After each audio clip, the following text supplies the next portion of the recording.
Hello दोस्तों, तो मैं गोलू कुमार आप सभी को स्वागत करता हूं मैं अपना YouTube channel BPS unique centre में। तो मैं बताने वाला हूं आज डे 2 यानी क्लास 2 होने वाला है official model paper Bihar board का। और ये पार्ट 1 में हमने 50 प्रश्न को शानदार तरीक़ा से बता दिया हूं और मैं आज बताने वाला हूं 51 से लेकर 100 प्रश्न तक। और ऐसा बताऊंगा कि आप ऑब्जेक्टिव सीख लेते हैं तो सब्जेक्टिव प्रश्न को भी शानदार तरीका से बना सकते हैं।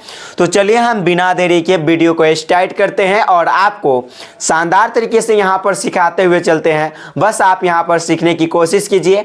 और ये जो मॉडल पेपर दिया है ये सेम हूबहू जो है आपके एग्जाम में इसी प्रकार से क्वेश्चन जो है आने वाले हैं, इसी टाइप के प्रश्न आने वाला है। तो चलिए यहां पर आप लोग बनाना स्टार्ट कीजिए और देखना स्टार्ट कीजिए। मैं आपको सिखाना स्टार्ट करता हूं, ठीक है। आप लोग भी बनाने की कोशिश जरूर कीजिएगा, उम्मीद करता हूं। तो चलिए यहां पर दोस्तों, और प्रश्न क्या है 51 नंबर वो जरा ध्यान से यहां पर देखिए। ओके, उम्मीद करता हूं आपको फिनिश अच्छे तरीके से जो है प्रश्न दिखाई दे रहा होगा। देखिए दोस्तों, यहां पर प्रश्न आपके सामने है और प्रश्न क्या है वो जरा ध्यान से पढ़ा जाए। दोस्तों प्रश्न कहता है, प्रश्न है आपके सामने 51 नंबर प्रश्न। देखिए पढ़िए ध्यान से, सभी प्रश्न को हम शानदार तरीके से बताने हुए चलेंगे। त्रिभुज ए सी बी में यदि एंगल सी बराबर 90 डिग्री, देखिए जब भी एंगल सी यानी कुछ भी अगर कोण कह दे 90 डिग्री, दोस्तों अगर 90 डिग्री की बात कहता है इसका मतलब समकोण त्रिभुज होगा। वह कौन सा त्रिभुज बनेगा दोस्तों, यहाँ पर बनेगा समकोण त्रिभुज। तो आप यहाँ पर एक समकोण त्रिभुज बना ले और 90 डिग्री हमेशा इस जगह पर बनता है दोस्तों। तो इस जगह पर कितना हो जाएगा, यहाँ पर 90 डिग्री हो जाएगा। ओके, अब देखिए एंगल सी बराबर देता है 90 डिग्री, तो सी लिख दीजिए। क्या फर्क पड़ता है, ए सी बी में क्या क्या बच गया, तो सी लिखा गया तो ए और बी बच गया, तो इधर उधर आप लिख दीजिए, किधरों फर्क नहीं पड़ता। यहाँ भी लिख सकते हैं, यहाँ पर भी ए और बी इधर उधर लिख सकते हैं, यहाँ और यहाँ इधर उधर लिखा जा सकता है, कोई फर्क नहीं पड़ता है। देखिए जिसमें कहा जा रहा है दोस्तों कि कॉट बी, यहाँ पर बता रहा है कि कॉट बी बराबर 3/4 है। ठीक, देखिए यहाँ पर कह दिया कॉट बी बराबर 3/4। ठीक, ये कह दिया दोस्तों। तो आपको पता है कि कॉट थीटा, इसको मान लीजिए थीटा बी के जगह पर, यानी ये कोण है, थीटा का वैल्यू है, तो कॉट थीटा बराबर फॉर्मूला होता है बी और बट्टा पी। क्या होता है, बी बट्टा पी, यानी बेस और बट्टा परपेंडिकुलर, आधार और बट्टा लंब। अब दोस्तों एंगल यहाँ पर बना रखा है, एंगल बी पर बना रखा है, तो जिसके सामने एंगल यानी कोण बनता है उसके सामने वाला पी होता है। तब पी के वैल्यू आपके सामने कितना दे दिया है, 4 दे दिया है। और यदि हम बात करें बी का वैल्यू आपके सामने कितना दे दिया है, 3। आपको पता है 90 डिग्री के सामने वाला कर्ण होता है। क्या होता है, कर्ण होता है। तो ये ऑलरेडी ये क्या होगा भुजा, ये कर्ण होगा, एच बोले तो यहाँ पर कर्ण होगा दोस्तों। ठीक, अब चलिए यहाँ पर ध्यान से समझिएगा। आपको पता है कि एंगल बन गया यहाँ पर, तो इसके सामने वाला पी होगा, तब पी के वैल्यू हो गया। ये एच हो गया कर्ण, तो जो बच गया यहाँ पर बी होगा। सिंपल सी मतलब है, ये कभी नहीं बदल सकता है, ये दोनों आपस में बदल सकते हैं। अब देखिए यहाँ पर tan ए का वैल्यू आपको चाहिए मेरे दोस्त। तो tan ए का वैल्यू क्या होगा, सामान्य तौर पर फार्मूला जानते हैं, tan थीटा बराबर फार्मूला होता है पी और बट्टा बी। अब मेरे दोस्त यहाँ पर देखिए जरा ध्यान से कि P का वैल्यू यहाँ पर दे रखा है और एंगल A पर बनाया है। तो एंगल A के सामने वाला क्या हो जाएगा फिलहाल में, अब हो जाएगा P का वैल्यू। क्या चीज़ का वैल्यू हो जाएगा, P। तो P का वैल्यू आपके सामने कितना आ गया, 3। ठीक है, और ये तो H है। ठीक है, P हो गया 3 और B कौन हो जाएगा, जब E वाला P हो गया तब B हो जाएगा 4, यानी 3/4। ये कौन सा ऑप्शन है आपका राइट आंसर, 3/4 जो है ऑप्शन नंबर सी 4 क्या है, तो कहो ना क्या है, तो प्यार है क्वेश्चन से। ठीक है दोस्तों, तो ये जो है उम्मीद करता हूँ पहला प्रश्न आप बिल्कुल अच्छे और आसानी तरीके से समझ गए होइएगा। अब चलिए अगले प्रश्न पर चलते हैं दोस्तों। यहाँ पर आप सिर्फ यहाँ पर देखते हुए चलिए प्रश्न सब कैसा है, यहाँ पर आप बिल्कुल समझ जाएंगे। अगले प्रश्न कहता है 52 नंबर, यदि tan x plus cot x बराबर 7 दिया है तो tan square x plus cot square x का वैल्यू यहाँ पर क्या हो जाएगा। तो चलिए यहाँ पर देखते हैं इसका वैल्यू क्या हो जाने वाला है। ओके, तो इसका देखिए फार्मूला होता है, एक फार्मूला नहीं जानते मेरे दोस्त तो जान लो, फार्मूला होता है ए स्क्वायर प्लस बी स्क्वायर बराबर ए प्लस बी का होल स्क्वायर माइनस में 2ab, ये फार्मूला होता है। और इसी फार्मूला पर बैठा दीजिए, x है तो x दोनों में x है, इसको मान लो थीटा, तो tan square theta plus cot square theta. ये फार्मूला नहीं होता है तो फार्मूला यहाँ डायल कर दीजिए, a square plus b square बराबर ए प्लस बी का होल स्क्वायर माइनस में 2ab यहाँ पर। ठीक है, आप देखिए यहाँ पर फार्मूला लगाइए तो इसके बराबर लेके आ सकते हैं ए प्लस बी का होल स्क्वायर, मतलब tan x, ओके, और प्लस में tan स्क्वायर, यहाँ पर tan x और यहाँ प्लस में ए प्लस बी है tan x और प्लस में cot x इस पूरे का कर लो मेरे भाई होल स्क्वायर माइनस में 2ab 2 और a के वैल्यू tan x, a का वैल्यू यहाँ पर tan x इंटू बी का वैल्यू यहाँ पर हो जाएगा cot x। क्या हो जाएगा? cot x। तो देखिए मेरे दोस्त, आप tan x plus cot x का वैल्यू आप क्या जानते हैं? 7 यहाँ पर रख लीजिए, इसके जगह पर 7 दिया है तो 7 स्क्वायर है मेरे दोस्त, स्क्वायर कर लीजिए, माइनस तो माइनस 2 तो 2 और tan x into cot x, यानी फार्मूला होता है 2 है तो 2 और इंटू यहाँ पर कर लीजिए, और tan x into cot x मतलब tan theta into cot theta, आप क्या जानते हैं फार्मूला 1 होता है, इसलिए यहाँ पर आप रख लीजिए 1। तो 7 के स्क्वायर करेंगे तो 49 हो जाएगा, माइनस हो जाएगा 2 और घटा लेंगे तो यहाँ पर हो जाएगा 47, जो कि ऑप्शन नंबर कौन है? तो ऑप्शन नंबर B4 बाहुबली, ये जो है बहुत ही बिजोड़ आंसर है। ठीक है, तो ऑप्शन नंबर कौन हो जाएगा 47? तो ऑप्शन नंबर बी बिल्कुल राइट है। अब चलते हैं अगले प्रश्न पर दोस्तों, ध्यान से सभी प्रश्न को एक एक करके यहाँ पर समझते हुए चलेंगे, बिल्कुल सही में समझ में आ जाएगा। अगले प्रश्न है, यदि sin 3b बराबर cos b माइनस 10 डिग्री तथा 3b न्यून कोण है तो एंगल b का मान क्या होगा? चलिए यहाँ पर देखते हैं एंगल b का मान क्या होगा। तो पहली बात दोस्तों, यहाँ पर दिया है sin 3b, क्या दे दिया है?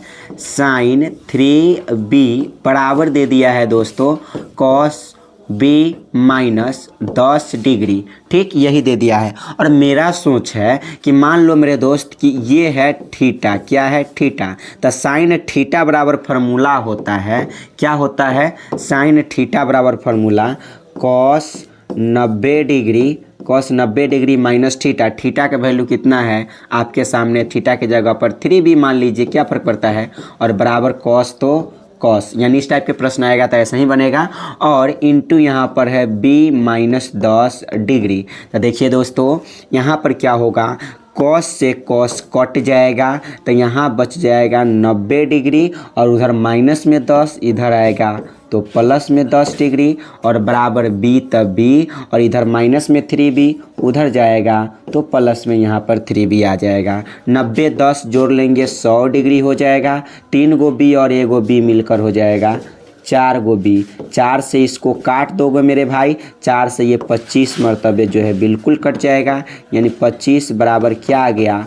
b। तो कहेंगे ये b का मान क्या आ गया आपके पास मेरे प्रिय दोस्त? तो यहाँ पर b का मान 25 डिग्री आ गया। और 25 डिग्री कौन सा ऑप्शन है? तो ऑप्शन नंबर A4 एप्पल जो है आपका बिल्कुल राइट आंसर है। ठीक है, चलिए अब देखिए यहाँ पर अगले प्रश्न की ओर चलते हैं। अगले प्रश्न ये रहा आपके सामने। प्रश्न कहता है दोस्तों यहाँ पर कि साइन के पावर 4 माइनस कॉस के पावर 4 बराबर टी के पावर 4 दिया है, तो sine square 5 minus cos square 5 का वैल्यू बता दो। तो कोई बात नहीं, यहाँ से हम निकाल देते हैं। देखिए आपके पास साइन के पावर 4 5 और माइनस में कॉस के पावर यहाँ पर 4 5 दिया है, ठीक, और बराबर दिया है टी के पावर 4। तो इतना का वैल्यू चाहिए, आ जाएगा, बिल्कुल आ जाएगा, इसको आप लिख सकते हैं साइन स्क्वायर और यहाँ पर फाई और इसका कर लो होल स्क्वायर। तो 2 दूना 4 हो जाएगा, सिंपल सी मतलब है। माइनस कॉस स्क्वायर कर लो और यहाँ पर लिख लो फाई और इसका कर लो स्क्वायर। ठीक है, तो बराबर में क्या आ जाएगा आपके सामने, टी के पावर 4 आ जाएगा। ओके, अब देखिएगा ज़रा ध्यान से, एक फार्मूला होता है दोस्तों, नहीं जानते हैं तो फार्मूला जान लीजिए। फार्मूला होता है ए स्क्वायर माइनस बी स्क्वायर बराबर a plus B into A minus B. ये फार्मूला पर बैठा देना है, काम 35 हो जाएगा। तो ये ए स्क्वायर मान लीजिए, यानी साइन स्क्वायर इसको ए मान लीजिए, कॉस स्क्वायर इसको बी मान लीजिए, यहाँ स्क्वायर है यहाँ स्क्वायर है, मतलब ए स्क्वायर माइनस बी स्क्वायर बराबर a plus B into A minus B. ठीक है, तो आप देखिए मेरे दोस्त ध्यान से समझेंगे तो a प्लस बी, ठीक है, और a माइनस बी इसके बराबर फार्मूला लगा दीजिए। तो लगा दीजिए, यहाँ पर हो जाएगा sine square phi plus cos square phi into sine square phi minus cos square phi बराबर टी के पावर 4 हो जाएगा। ठीक है, अब देखिए मेरे दोस्त, आप जानते हो sine square phi plus cos square phi बराबर 1 होता है। सिंपल सी मतलब क्या होता है, 1 होता है। इतना के जगह पर कितना हो जाएगा, 1। तो मेरे दोस्त आप बताइए, cos sine square phi minus cos square phi से 1 में गुना करेंगे तो कितना आ जाएगा, तो केवल और केवल sine square phi minus cos square phi ही आएगा और बराबर जो है आपका टी के पावर 4 है। तब पर भी ऑप्शन नंबर कौन हो जाएगा इतना बराबर, तो कहेंगे ऑप्शन नंबर जो है आपका sine square phi minus cos square phi बराबर आ गया टी के पावर 4। ऑप्शन नंबर D4 क्या, तो यहाँ पर देवरानी जी इज़ द राइट आंसर होगा। ठीक है, तो ये जो है आपका ऑप्शन नंबर डी बिल्कुल राइट है। अब चलते हैं अगले नंबर प्रश्न पर। तो अगले नंबर प्रश्न क्या है आपके सामने दोस्तों, ध्यान से समझेंगे। प्रश्न है आपके सामने, त्रिभुज ABC में tan a प्लस सी बट्टा 2 दिया है यहाँ पर, तो बराबर क्या हो जाएगा, ये आपको मान निकालना है। तो क्या करना मेरे दोस्त, देखिए ज़रा ध्यान से, ज़्यादा कुछ करने की आवश्यकता नहीं है। जब ऐसा आ जाए तो यहाँ पर आप इस टाइप के प्रश्न को कैसे बनाइएगा, तो आप नहीं जानते तो जान लीजिए कि एक त्रिभुज में तीनों कोनों का जो योग होता है, तीनों कोनों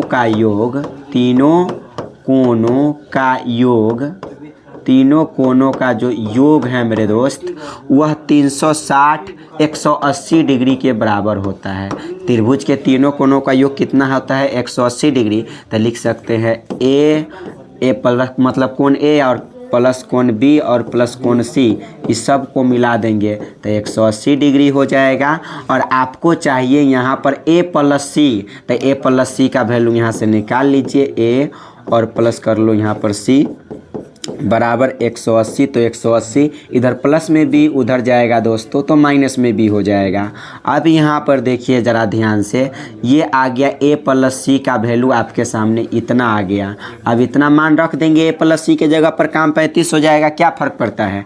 और इतना का वैल्यू आपको चाहिए, कितना का वैल्यू चाहिए, तो tan और यहाँ पर इंटू a प्लस सी और बट्टा में 2, इसका वैल्यू आपको चाहिए। तो tan है तो tan रहने दो, और a प्लस सी का वैल्यू आया है, क्या आया है, तो 180 और माइनस में b आया है आपके सामने, और बट्टा में 2 है। क्या फ़र्क पड़ता है, यहाँ पर रहने दीजिए इतना। तो tan है तो tan, दोस्तों ध्यान से समझिए, tan है तो tan और 180, और ये वाला 2 जो है 180 के लिए भी है, b के लिए भी है, इसलिए 180 और बट्टा में इसको 2 लिख सकते हैं, और माइनस यहाँ पर लिख सकते हैं b और बट्टा 2 लिख सकते हैं। ठीक है, अब इसको काट दो मेरे भाई, कितना मरतबे, तो इसको काट दो 90 मरतबे, तो कट गया 90 मरतबे। 2 से 90 के पहाड़ा, 2 के पहाड़ा 90 बार पढ़ेंगे 180 आ जाएगा। अब मेरे भाई आप जान लो कि फार्मूला होता है tan 90 डिग्री माइनस थीटा, तो इसको मान लो मेरे भाई थीटा है, क्या है, थीटा है। तो बताइए फार्मूला होता है tan 90 डिग्री माइनस थीटा बराबर कॉट थीटा। तो यहाँ पर कर लो कॉट, और थीटा के जगह पर b/2, ये फार्मूला से आ गया। ठीक है, b/2 टू। ठीक है, तो कॉट b/2 कौन सा ऑप्शन है? तो ऑप्शन नंबर A4 एप्पल जो है राइट आंसर हो जाएगा। आप दोस्त जान ले फार्मूला होता है यहाँ पर tan थीटा बराबर कॉट 90 डिग्री माइनस थीटा, यानी इस टाइप के जो एक दूसरे के जो पूरक वाला फार्मूला है वही फार्मूला को हमने बैठा दिया है और यहाँ पर आपको जो है राइट आंसर आ गया। ठीक है, चलिए अब यहाँ पर जो है आगे पर अगले प्रश्न की ओर चलते हैं। प्रश्न है 7 cosec square 30 degree minus 7 cot square 30 degree का मान क्या होगा? ठीक है, चलिए तो देखिए यहाँ पर आप 7 को कॉमन ले लीजिए। क्या लीजिए यहाँ पर 7, यदि मेरे दोस्त आप यहाँ पर कॉमन ले लेते हैं, क्या ले लेते हैं 7, यदि आप कॉमन ले लेते हैं तो क्या बच जाएगा आपके सामने? यहाँ पर बच जाएगा कोसेक स्क्वायर 30 डिग्री और माइनस जो हो जाएगा 7 कॉमन है तो यहाँ पर बच गया कॉट स्क्वायर 30 डिग्री। ठीक, अब देखिए मेरे दोस्त यहाँ पर आगे यदि बनाओगे तो 7 है तो 7, यहाँ कुछ नहीं तो गुना का साइन छुपा हुआ है और इतना बराबर एक फार्मूला होता है। क्या होता है formula? Cosec square theta minus cot square theta बराबर 1। मतलब थीटा के जगह पर समान है तो 30 है तो थीटा मान लेने में क्या फ़र्क पड़ता है? कोई फ़र्क नहीं पड़ेगा।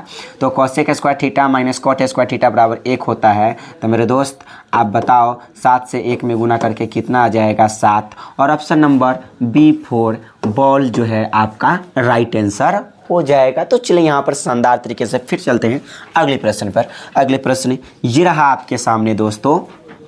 प्रश्न है 57 नंबर प्रश्न 6 cos 1 degree into cos 2 degree into cos 3 degree dot 180 degree. देखिए बीच में कुछ ऐसा भी तो मान आएगा जहाँ पर बीच में मिलेगा cos 90 डिग्री। तो मेरे दोस्त आप बताइए बीच में यदि डॉट करके 3 4 5 6 7 8 10 11 90 तक भी तो जाएगा। तो बताइए cos 90 डिग्री का वैल्यू होता है 0। तो बताइए 0 से किसी भी संख्या में गुना करो तो क्या होगा? 0 ही होगा, यानी ऑप्शन नंबर जो है आपका C बिल्कुल राइट हो जाएगा। ठीक है, अब चलिए अगले प्रश्न पर चलते हैं। प्रश्न संख्या 58 को देखिए, कहता है यदि भवन की ऊंचाई, क्या है प्रश्न आपके सामने देखिए जरा ध्यान से, यदि भवन की ऊंचाई और उसकी परछाई की लंबाई का अनुपात √3 अनुपात यहाँ पर 1 है तो सूर्य का उन्नयन कोण क्या होगा? देखिए इस टाइप के सूर्य का उन्नयन कोण अवनमन कोण के नाम लेगा तो आराम से यहाँ पर जो है एक समकोण टाइप में त्रिभुज बना दीजिएगा, काम 35 हो जाएगा। तो कहता है भवन की ऊंचाई और उसकी परछाई की लंबाई का अनुपात √3 अनुपात 1 है। तो भवन की ऊंचाई कह रहा है पहले तो √3 हो गया ऊंचाई, तो ये हो गया भवन हो गया मान लीजिए कर ऊंचाई हो गया √3 और अनुपात 1 है। अनुपात कहने का मतलब परछाई का जो लंबाई दिया है वह 1 दिया है। तो यहाँ पर कर लो मेरे भाई 1। ओके, चलिए अब यहाँ पर आपको चाहिए सूर्य का उन्नयन कोण। तो कोण जो है एंगल जो है हमेशा क्षैतिज रेखा और दृष्टि रेखा के बीच में बनता है। तो नीचे वाला क्षैतिज रेखा होता है, ये दृष्टि रेखा होता है। तो यहाँ पर जो है आपको थीटा का वैल्यू चाहिए। तो दोस्तों आप बताइए थीटा के यहाँ पर तो 90 डिग्री हो जाता है समकोण त्रिभुज में, और थीटा के सामने वाला जो है यहाँ पर P का वैल्यू होता है, लंब होता है, और यहाँ जो इधर होता है ये B का वैल्यू होता है, बेस होता है यानी कि आधार होता है। तो बताइए यहाँ पर tan जो है आ जाएगा tan थीटा बराबर कितना आ जाएगा? P/B होता है फार्मूला P और बट्टा यहाँ पर B होता है। तो tan थीटा बराबर P/B। P का वैल्यू यहाँ पर है √3 और बट्टा में B का वैल्यू यहाँ पर 1 है। तो बता दो मेरे दोस्त tan थीटा बराबर बटा में 1 के कोई वैल्यू नहीं करते हैं। तो बताओ tan कितना डिग्री का वैल्यू √3 होता है? तो कहोगे tan 60 डिग्री का होता है। tan से tan कट गया, यानी मेरे दोस्त यहाँ पर थीटा का वैल्यू आपके सामने कितना आ गया? तो 60 डिग्री। और 60 डिग्री कौन सा ऑप्शन है? तो ऑप्शन नंबर C4 कैट जो है आपका बिल्कुल राइट हो जाएगा। ठीक है, तो चलिए अब अगले प्रश्न पर चलते हैं। अगले प्रश्न क्या है वो ज़रा ध्यान से समझिए। कहता है मेरे दोस्त सूर्य का उन्नयन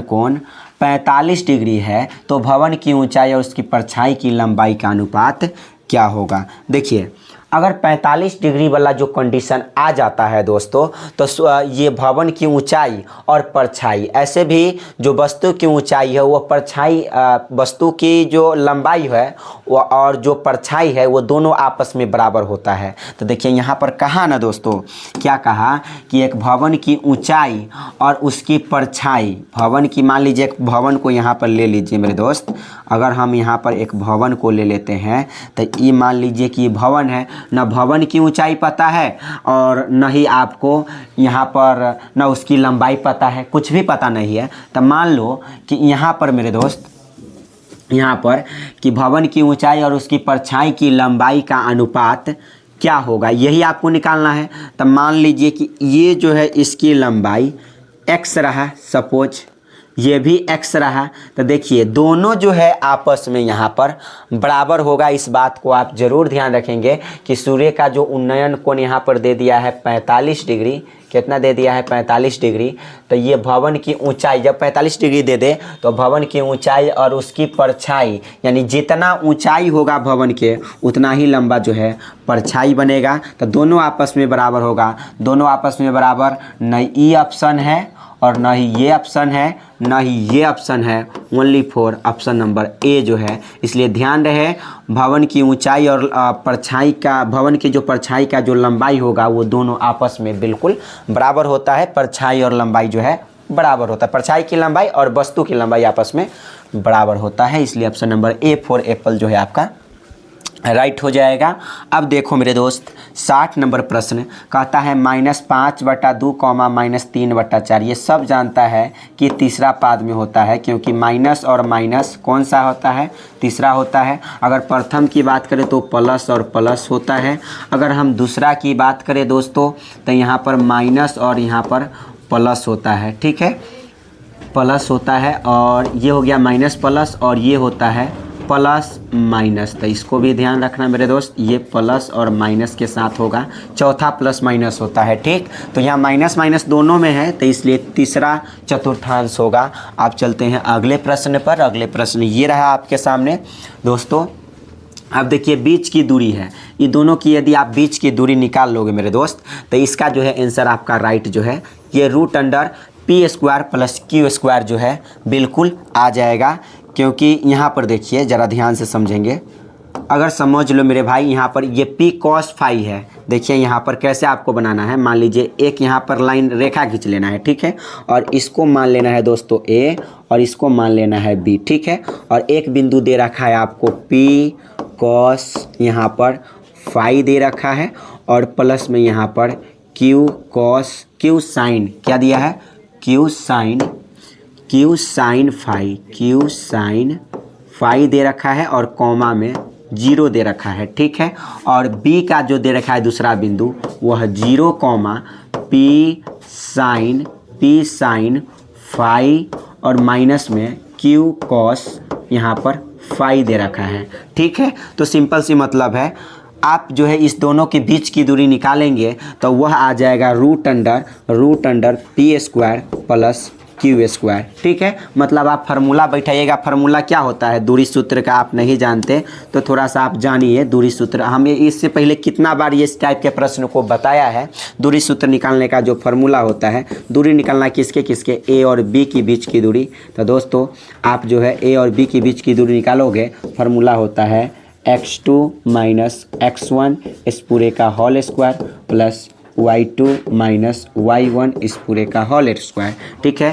तो इतना जो है आपका ये जो है ये हो जाएगा x1 का वैल्यू और ये हो जाएगा यहाँ पर y1 का वैल्यू, ये सामने, ठीक है।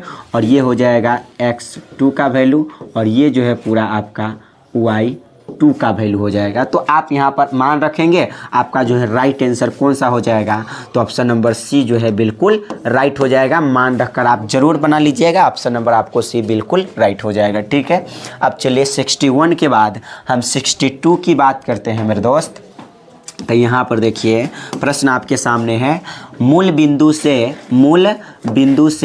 बिंदु P जो है बिंदु P 2√2 और -2√2 की दूरी क्या होगा। मूल बिंदु से दूरी, देखिए जब भी मूल बिंदु से दूरी पूछते तो इस साइड वाला जो होता है दोस्तों वह x का वैल्यू होता है और इस साइड वाला y का वैल्यू होता है और मूल बिंदु से जो दूरी का जो फार्मूला होता है मेरे दोस्त वह होता है रूट अंडर, क्या होता है, रूट अंडर एक्स स्क्वायर और प्लस में वाई स्क्वायर। ठीक है, अब देखो मेरे दोस्त एक्स स्क्वायर मतलब एक्स के वैल्यू आपके सामने 2√2 है, इसका स्क्वायर कर लीजिए और प्लस में वाई का वैल्यू आपके सामने माइनस में 2√2 है, इसका स्क्वायर कर लीजिए। तो कहेंगे आपके सामने हो जाएगा 2 के स्क्वायर करेंगे 4 हो जाएगा, √2 के स्क्वायर करेंगे केवल 2, क्योंकि रूट से स्क्वायर कट जाता है तो 2 के स्क्वायर करेंगे, पहली बात 2 है, 2 के स्क्वायर 4 और स्क्वायर से रूट का खत्म, तो यहाँ पर केवल यहाँ पर बच जाएगा 2, तो 4 दूना मिलकर हो जाएगा 8।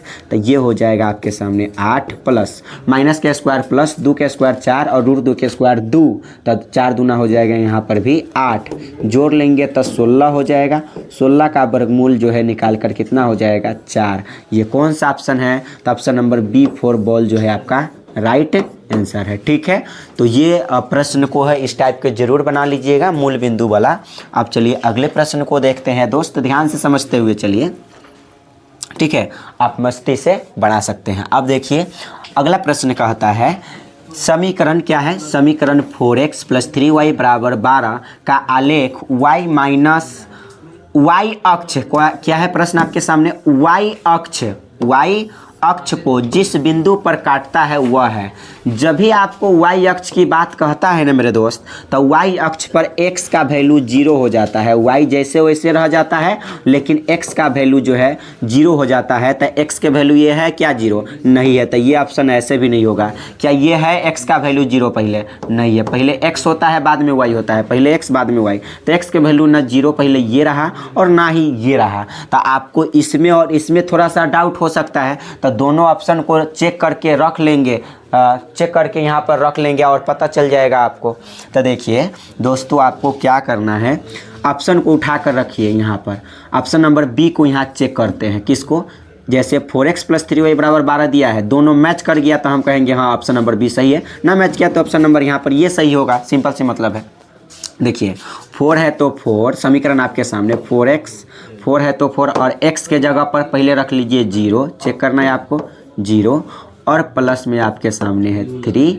ठीक है, और y के जगह पर बाद में y होता है, y के जगह पर आप रख लो 3। ठीक है, y के जगह पर 3 और बराबर में यहाँ पर 12 है। ठीक है, 4 से 0 में गुना करो 0 हो जाएगा, प्लस 3 3 यहाँ 9 हो जाएगा, बराबर 12, यानी 9 बराबर 0 9 बराबर जो है 12 आ गया। ये दोनों ऑप्शन मैच नहीं किया, यानी ये ऑप्शन बिल्कुल नहीं होगा। तो सब ऑप्शन जब कट गया तो एक एक ऑप्शन बचा, इसको चेक करने की आवश्यकता नहीं है, मन है तो चेक कर लीजिए। x के जगह पर रखेंगे तो 4 से 0 में गुना करेंगे 0 और फिर y के जगह पर रखेंगे यहाँ पर 4, तो 3 चौका हो जाएगा 12, 12 बराबर 12, इसलिए ऑप्शन नंबर सी जो है बिल्कुल राइट हो जाएगा। ठीक है, उम्मीद करता हूँ आपको अच्छे से बिल्कुल समझ में आ रहा होगा, और समझ में आ रहा है तो जल्दी जल्दी जो है अपने दोस्त के साथ इस वीडियो को शेयर ज़रूर कीजिएगा, हमारे इस चैनल को सब्सक्राइब जरूर कीजिएगा, क्योंकि इस प्रकार के ढेर सारे जो है वीडियो मैं लाता रहता हूँ आपके लिए। ठीक है, चलिए और यहाँ पर देखिए दोस्तों आगे चलते हैं, और 64 नंबर प्रश्न क्या है आपके सामने वो ज़रा ध्यान से समझिए। बीच की दूरी, फिर भी बीच की दूरी बात हो रहा है। चलिए दोस्तों इस प्रश्न को हम बना ही दे, फिर से बीच की दूरी की बात हो रहा है। तो देखिए आप समझ लीजिए, दो बिंदु आपके सामने है, तो एगो रेखा को बना लीजिए और एक यहाँ पर P है और यहाँ पर मान लीजिए Q है। तब P का निर्देशांक दे रखा है 0,0 और Q का निर्देशांक दे रखा है x, 5। ठीक है, और ये बीच की दूरी दे रखा है 15 इकाई, मतलब यहाँ से यहाँ तक की दूरी दे रखा है 15 इकाई। तो x का वैल्यू आपको चाहिए, तो बताइए मेरे दोस्त, यहाँ पर P और Q की दूरी निकालना है। दूरी ये क्या है, दूरी है मेरे दोस्त, दूरी P और Q की बीच की दूरी। तो फार्मूला होता है √x2 - x1। तो देखिए यहाँ पर पहले x1 होता है, x2 ये होता है, ये y1 होता है, ये y2 होता है। तो बताइए फार्मूला x2 - x1 होता है दूरी सूत्र, तो x2 का वैल्यू यहाँ पर x है, माइनस x2 का वैल्यू x माइनस x1 का वैल्यू यहाँ पर 0 है, इसका स्क्वायर कर लीजिए, प्लस y2 - y1, y2 का वैल्यू यहाँ पर 5 रहा, y1 का वैल्यू यहाँ पर 0 रहा, इसका स्क्वायर कर लीजिएगा। ठीक है, अब बताइए बीच की दूरी दे रखा है आपके सामने कितना, 15, यहाँ पर है ना बीच की दूरी 15, तो रख लीजिए दूरी के जगह पर 15 और रूट के अंदर आपको पता है, अगर मान लीजिए मेरे दोस्त ये स्क्वायर हटाते हैं तो इस पर आप रूट हटाते हैं तो इस पर स्क्वायर चढ़ा सकते हैं। तो स्क्वायर चढ़ा दिया हमने तो यहाँ पर बच जाएगा x माइनस जीरो का होल स्क्वायर। तो बताइए x माइनस जीरो मतलब जीरो से कोई मतलब नहीं रहा है हमें, x का स्क्वायर करेंगे तो x स्क्वायर आ जाएगा। मतलब ये रूट को हटा दिए, ये आ गया यहाँ तो स्क्वायर चढ़ जाएगा। ये केवल जो है रूट से बाहर है, समझ लीजिए, ठीक है। रूट से बाहर मतलब रूट से बाहर हो जाएगा तो क्या होगा, x माइनस जीरो का होल स्क्वायर करेंगे तो यहाँ पर जो है जीरो का कोई मतलब नहीं आ रहा, x का स्क्वायर करेंगे x स्क्वायर हो जाएगा, ठीक। और प्लस में जीरो तो जीरो, 5 के स्क्वायर करेंगे तो क्या हो जाएगा 25, जीरो से कोई मतलब नहीं रहा। तो 15 के स्क्वायर करेंगे तो यहाँ पर आ जाएगा 225 बराबर हो जाएगा x स्क्वायर, और प्लस में क्या हो जाएगा यहाँ पर 25 आ जाएगा। तो मेरे दोस्त आप बताइए, यहाँ 225 तो 225, उधर प्लस में 25, इधर आएगा तो माइनस में 25, और बराबर जो है x स्क्वायर जो हो जाएगा। और 225 में 25 को घटाएंगे तो यहाँ पर आ जाएगा 200 और बराबर जो है x स्क्वायर आ जाएगा। तो मेरे दोस्त यहाँ पर देखिए, क्या आप स्क्वायर हटाते हैं, स्क्वायर हटेगा तो प्लस माइनस के साथ रूट चढ़ेगा। तो ये 200 है तो 200 तो रहेगा, लेकिन इस पर अगर स्क्वायर चढ़ाना है तो प्लस माइनस के साथ ये चढ़ेगा, क्योंकि मान लीजिए ये स्क्वायर है, स्क्वायर को हटा करके रूट चढ़ा देना है, ठीक है। तो ये हो गया आपके पास। अब देखिए मेरे दोस्त ध्यान से समझेंगे, तो प्लस माइनस तो प्लस माइनस, इसको आप लिख सकते हैं, आराम से लिख सकते हैं 100 और गुने 2, 100 दूना 200 हो जाएगा बराबर x, तो x रहने दो, प्लस माइनस तो प्लस माइनस। 100 का वर्गमूल यहाँ पर हो जाता है 10 और 2 का वर्गमूल नहीं निकाल सकते हैं, यानी अंडर रूट 2 बराबर हो जाएगा x, ठीक है, बराबर हो जाएगा x, यानी x बराबर आ गया प्लस माइनस 10 रूट 2। और ये 10 रूट कौन है, 2 ऑप्शन नंबर प्लस माइनस के साथ, तो 10 रूट 2 यहाँ पर ऑप्शन नंबर बी जो है बिल्कुल राइट हो जाएगा। B4 यहाँ पर बाहुबली जो है बिल्कुल राइट हो जाएगा, ठीक है। उम्मीद करता हूँ यहाँ पर आपको जो है बहुत अच्छा से यहाँ पर समझ में आ रहा होगा, और अच्छे से समझते हुए ज़रूर चलें ताकि आपका एग्ज़ाम बेहतर से बेहतर जाए, ठीक है। अब चलिए यहाँ पर अगले प्रश्न की ओर चलते हैं। अगले प्रश्न क्या है वो ज़रा ध्यान से यहाँ पर देखेंगे और समझेंगे। प्रश्न कहता है, यदि किसी रेखाखंड के एक छोर के निर्देशांक 8, -6 और मध्य बिंदु 4,6 हो तो दूसरे छोर का निर्देशांक क्या होगा। एक रेखाखंड की बात कहा है तो एक रेखाखंड को बना लीजिए, और यहाँ पर एक छोर का निर्देशांक दे दिया है 8, -6। तो मान लीजिए ये A है, ये मान लीजिए B है, और एगो बीच में है मध्य बिंदु, उसको मान लीजिए P। तो एक छोर के निर्देशांक 8, -6 दे दिया है, तो A के वैल्यू है 8, -6, ठीक। और यहाँ पर B का वैल्यू आपको पता नहीं है, मध्य बिंदु दिया मतलब बीच वाला बिंदु दे दिया, वो कितना दे दिया 4 और कॉमा यहाँ पर 6 दे दिया है, ठीक है। अब देखिए, अब इसको वाला वैल्यू निकालना है, B का वैल्यू मतलब दूसरे छोर का निर्देशांक चाहिए, तो इसको मान लीजिए x, y। क्या फ़र्क पड़ता है, और आपको मेरे दोस्त पता है कि मध्य बिंदु बराबर फार्मूला, ये P क्या है आपका मध्य बिंदु है, तो P हो गया मध्य बिंदु, और मध्य बिंदु जो बराबर फार्मूला होता है मध्य बिंदु, ये मध्य बिंदु हो गया, मध्य बिंदु से लगाइए बिल्कुल बन जाएगा। मध्य बिंदु बराबर फार्मूला होता है x1 + x2/2, y1 + y2/2, ठीक। अब देखिए मेरे दोस्त ध्यान से समझेंगे, ये फार्मूला हो गया, और P का वैल्यू आपके पास पता है 4 और 6 है बराबर x1 का वैल्यू यहाँ पर हो जाएगा 8 + x2, यहाँ वाला x2 होता है, ये x1 ये x2, तो x2 का वैल्यू यहाँ पर हो जाएगा प्लस में x और बटा में 2 तो 2, कॉमा तो कॉमा। y1 का वैल्यू यहाँ पर माइनस में 6 है, प्लस तो प्लस, y2 का वैल्यू यहाँ पर y है, ठीक है। ये जो है क्या हो जाएगा y हो जाएगा, y1 y2 का वैल्यू यहाँ पर y हो गया, और बटा में 2 है तो 2 रख लीजिए। अब मेरे दोस्त यहाँ पर ध्यान से समझो, आपको निकालना x y का वैल्यू आएगा, बिल्कुल यहाँ पर पता चल जाएगा। ये x x वाला के बराबर कर दो, y y वाला के बराबर कर दो, बिल्कुल जो है बन जाएगा। तो कहेंगे क्या हो जाएगा, ये 4 बराबर आप लिख सकते हैं 8 + x और बटा में 2, कॉमा, और 6 बराबर लिख सकते हैं, क्योंकि y y वाला के बराबर जाएगा। ये x का वैल्यू है, ये भी x के वैल्यू है, ये y का है, ये भी y का है, y के साथ है, तो x x वाला के साथ और y y वाला के साथ आएगा, ठीक है। अब देखिए, तो 6 बराबर, ये y का वैल्यू था, पहले x बाद में y, तो y बराबर मतलब 6 बराबर आ जाएगा, y वाला के बराबर मतलब -6 प्लस वाई और बटा में आ जाएगा 2। चलिए दोस्तों, तो यहाँ पर आ जाएगा आपके सामने क्या हो जाएगा, तो हो जाएगा क्रॉस गुना कर लीजिए, ऐसे वाला गुना, ठीक, क्रॉस गुना, तो हो जाएगा बटा में कुछ नहीं तो 1 मान लेंगे, क्या मान लेंगे 1, तो 8 प्लस एक्स से 1 में गुना करेंगे तो 8 और प्लस एक्स बराबर 4 से 2 में गुना करेंगे तो 8 आ जाएगा, ठीक है।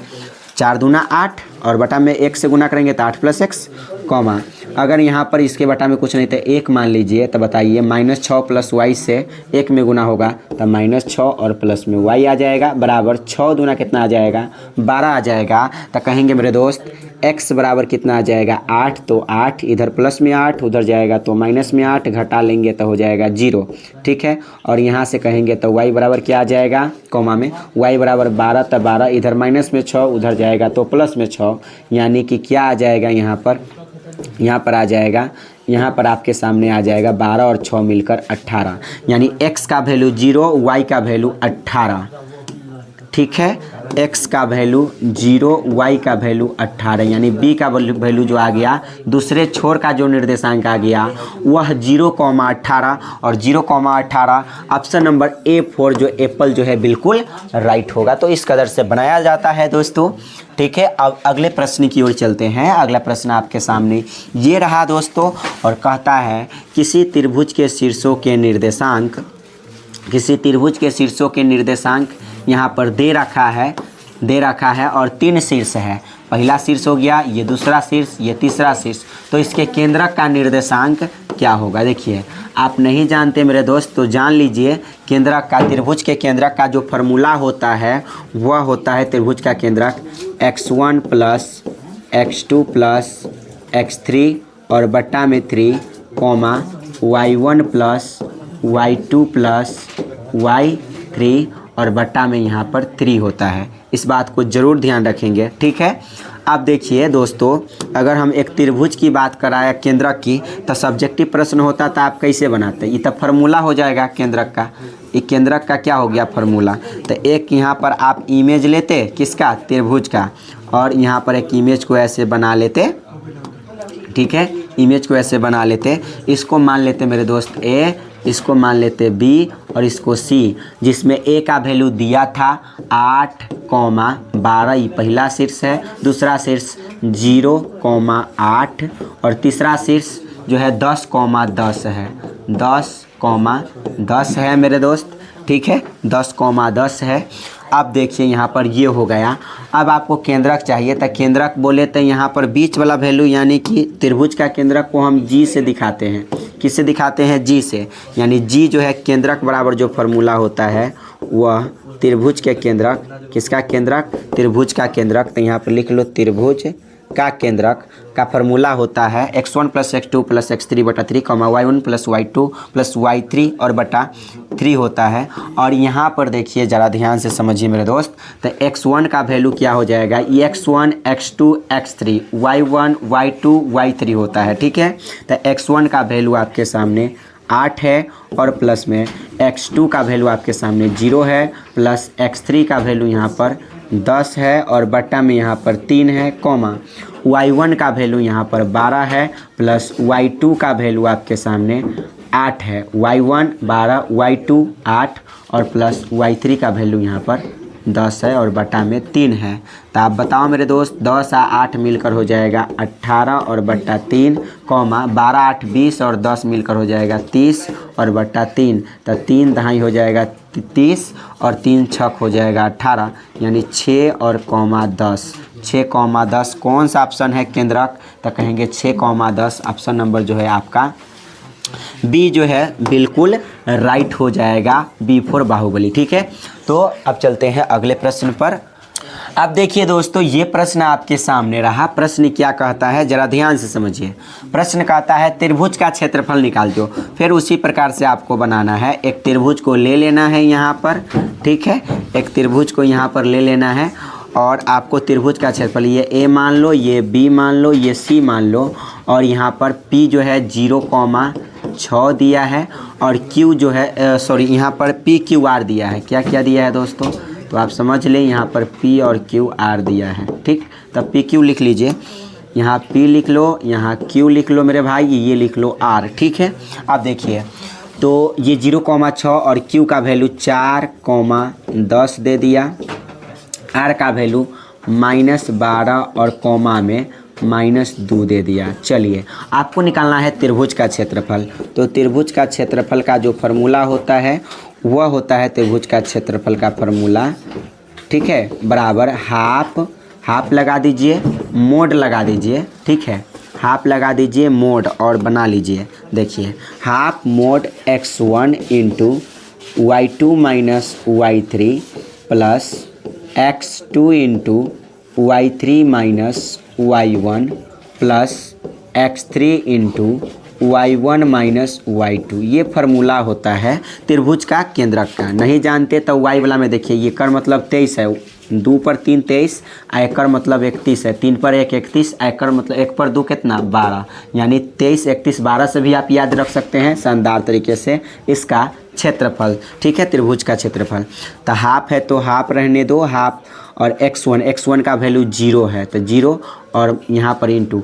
अब बताइए पहले 0 हो गया और इंटू कहने का मतलब गुना है, तो कोई भी आएगा तो 0 हो जाएगा, तो बीच में लिखना और ना लिखना कोई फ़र्क नहीं पड़ता है। प्लस x2 का वैल्यू यहाँ पर क्या है 4 है, तो यहाँ पर रख लीजिए 4 इंटू y3 का वैल्यू आपके सामने कितना है -2, तो रख लीजिए -2, माइनस y1 का वैल्यू आपके सामने 6 है तो 6 रख लीजिए, प्लस x3 का वैल्यू यहाँ पर आपके सामने -12 है तो माइनस में रख लीजिए 12, ठीक, और y1 का वैल्यू 6 है तो रख लीजिए 6, माइनस y2 का वैल्यू आपके सामने 10 है तो रख लीजिए यहाँ पर 10, ठीक, मोड लगा लीजिए। तो अब आप क्या कहेंगे, यहाँ पर हो जाएगा हाफ तो हाफ, ठीक है, मोड लगा लो, 0 का कोई वैल्यू नहीं होता, 0 को छोड़ दो तो हो जाएगा यहाँ पर। देखिए मेरे भाई यहाँ पर मान लो कि 0 लिख दो, 0, और यहाँ पर -6 और -2 मिलकर हो जाएगा -8, और -8 से गुना करोगे 4 में तो हो जाएगा माइनस में 8 चौका कितना 32, तो यहाँ पर लिख दीजिए माइनस में 32। और देखिए यहाँ माइनस में क्या है 12 से गुना करना है, 10 में से 6 घटा करके -4, तो माइनस से माइनस में गुना करो प्लस हो जाएगा, 12 चौका यहाँ पर 48 हो जाएगा। तो आप बता दो कितना हो जाएगा प्लस में जो है आपके पास 48 हो जाएगा। अब देखिए हाफ तो हाफ, ठीक, मोड लगा दीजिए, 48 में से 32 को घटा लेंगे मेरे दोस्त तो आपके सामने 16 आ जाएगा, ठीक है, कितना आ जाएगा 16। देखिए 8 में से 2 गया तो 6, 4 में से 3 गया तो 1। अब देखिए यहाँ पर अगर माइनस में आता तब पर भी उसको मोड से बाहर निकलता तो प्लस हो जाता है। ये मोड इसलिए रहता है कि कोई संख्या यदि माइनस में आता है तो उसको प्लस कैसे बनाना है, ठीक है। अब देखिए यहाँ पर हाफ है तो हाफ और यहाँ पर इंटू का साइन दे दो और यहाँ पर जो है 16 लिख दो। अगर माइनस था तो ये प्लस बनता, प्लस है तो बेहतर है, तो यहाँ पर हो जाएगा 2 8 16, यानी यहाँ पर 8 वर्ग इकाई। और 8 वर्ग इकाई कौन सा ऑप्शन है तो कहेंगे ऑप्शन नंबर C4 कैट जो है आपका बिल्कुल राइट हो जाएगा, ठीक है। आप चलते हैं अगले प्रश्न पर। अगले प्रश्न आपके सामने ये रहा दोस्तों, और यदि बिंदु ए के +1, 2 के, और मतलब ए के वैल्यू ये दे दिया, बी का वैल्यू इतना दे दिया और सी का वैल्यू यहाँ पर इतना दे दिया, संरेख हो तो के का वैल्यू क्या होगा, ठीक है। चलिए के का वैल्यू आपको निकालना है। जब भी संरेख कहता है तो त्रिभुज का क्षेत्रफल हो जाता है 0। संरेख कहने का मतलब है कि त्रिभुज का क्षेत्रफल क्या हो जाएगा, यहाँ पर त्रिभुज का क्षेत्रफल हो जाएगा 0। त्रिभुज का क्षेत्रफल हो जाता है बराबर 0, संरेख कहता है तो इसके लिए फार्मूला हो जाता है x1 into y2 minus y3 plus x2 into y3 minus y1 plus x3 into y1 minus y2। ये फार्मूला बराबर जो में 0 कर लीजिए। देखिए और x1 का वैल्यू आपके सामने क्या होगा, पहले x1 देखिए, x1 x2 क्या होगा इसी जगह से निकाल लेते हैं। देखिए मेरे दोस्त, इतना जो होगा यह x1 का वैल्यू होगा और ये y1 का वैल्यू होगा और ये x2 का वैल्यू होगा और ये y2 का वैल्यू होगा, ठीक है। और ये 5k - 1 ये x3 का वैल्यू होगा और ये जो है y3 3 का वैल्यू होगा। तो चलिए मान को रख लीजिए, x1 का वैल्यू आपके सामने k+1 है, तो रख लो k+1 इंटू, ब्रैकेट को यहाँ पर कर लीजिए, इंटू, और y2 का वैल्यू आपके सामने क्या है मेरे दोस्त, तो y2 का वैल्यू यहाँ पर 2k+3 है, तो रख लो यहाँ पर 2k और प्लस में 3, माइनस y3 का वैल्यू आपके सामने कितना है, तो 5k है, तो रख लो 5k, ठीक है, और प्लस x2 का वैल्यू आपके सामने कितना है 3k, तो रख लो यहाँ पर 3k, ठीक। अब यहाँ पर y3 का वैल्यू आपके सामने कितना है, तो y3 का वैल्यू यहाँ पर 5k है, तो 5k, माइनस y1 का वैल्यू आपके सामने क्या है, तो y1 का वैल्यू आपके सामने मेरे दोस्त यहाँ पर 2k है, क्या है 2k है, ठीक। अब देखिए, और प्लस में x3 का वैल्यू आपके सामने कितना है, तो x3 का वैल्यू आपके सामने यहाँ पर 5k - 1 है, क्या है 5k - 1, 5k - 1, देखिए यहाँ पर क्या है 5k और -1, x3 का वैल्यू आपके सामने क्या है, तो 5k - 1 ये रख लिए। अब इसके बाद इंटू y1 - y2, तो y1 का वैल्यू आपके सामने कितना है 2k है यहाँ पर 2k, ठीक, और माइनस y2 का वैल्यू आपके सामने क्या है 2k + 3 है, तो यहाँ पर रख लो, माइनस लगा दोगे मेरे भाई तो हो जाएगा 2k और माइनस में यहाँ पर 3 हो जाएगा, बराबर में कर लो 0। आराम से यहाँ पर इसको आप बना सकते हो, और बना करके लाओगे तो क्या आ जाएगा, ज़रा ध्यान से समझे। तो यहाँ पर -2k - 3 कैसे लिख दिए, देखिए y1 का वैल्यू तो आपको 2k आपको पता है, y1 का वैल्यू यहाँ पर क्या है, तो y1 का वैल्यू 2k है, माइनस में y2 है, तो माइनस है या फिर y2 है, तो माइनस y2 का वैल्यू आपके सामने क्या है 2k + 3 था, तो 2k और प्लस में 3, तो आप बताओ मेरे भाई, माइनस से 2k में गुना करेंगे तो माइनस में 2k, माइनस से प्लस में गुना करेंगे तो -3, यानी माइनस में 2k - 3 आप आराम से जो है बिल्कुल लिख सकते हैं, ठीक है। अब देखिए यहाँ पर प्लस में 2k, ये माइनस में 2k, ठीक। अब क्या होगा, तो ज़रा ध्यान से देखिए, प्लस माइनस तो कट गया।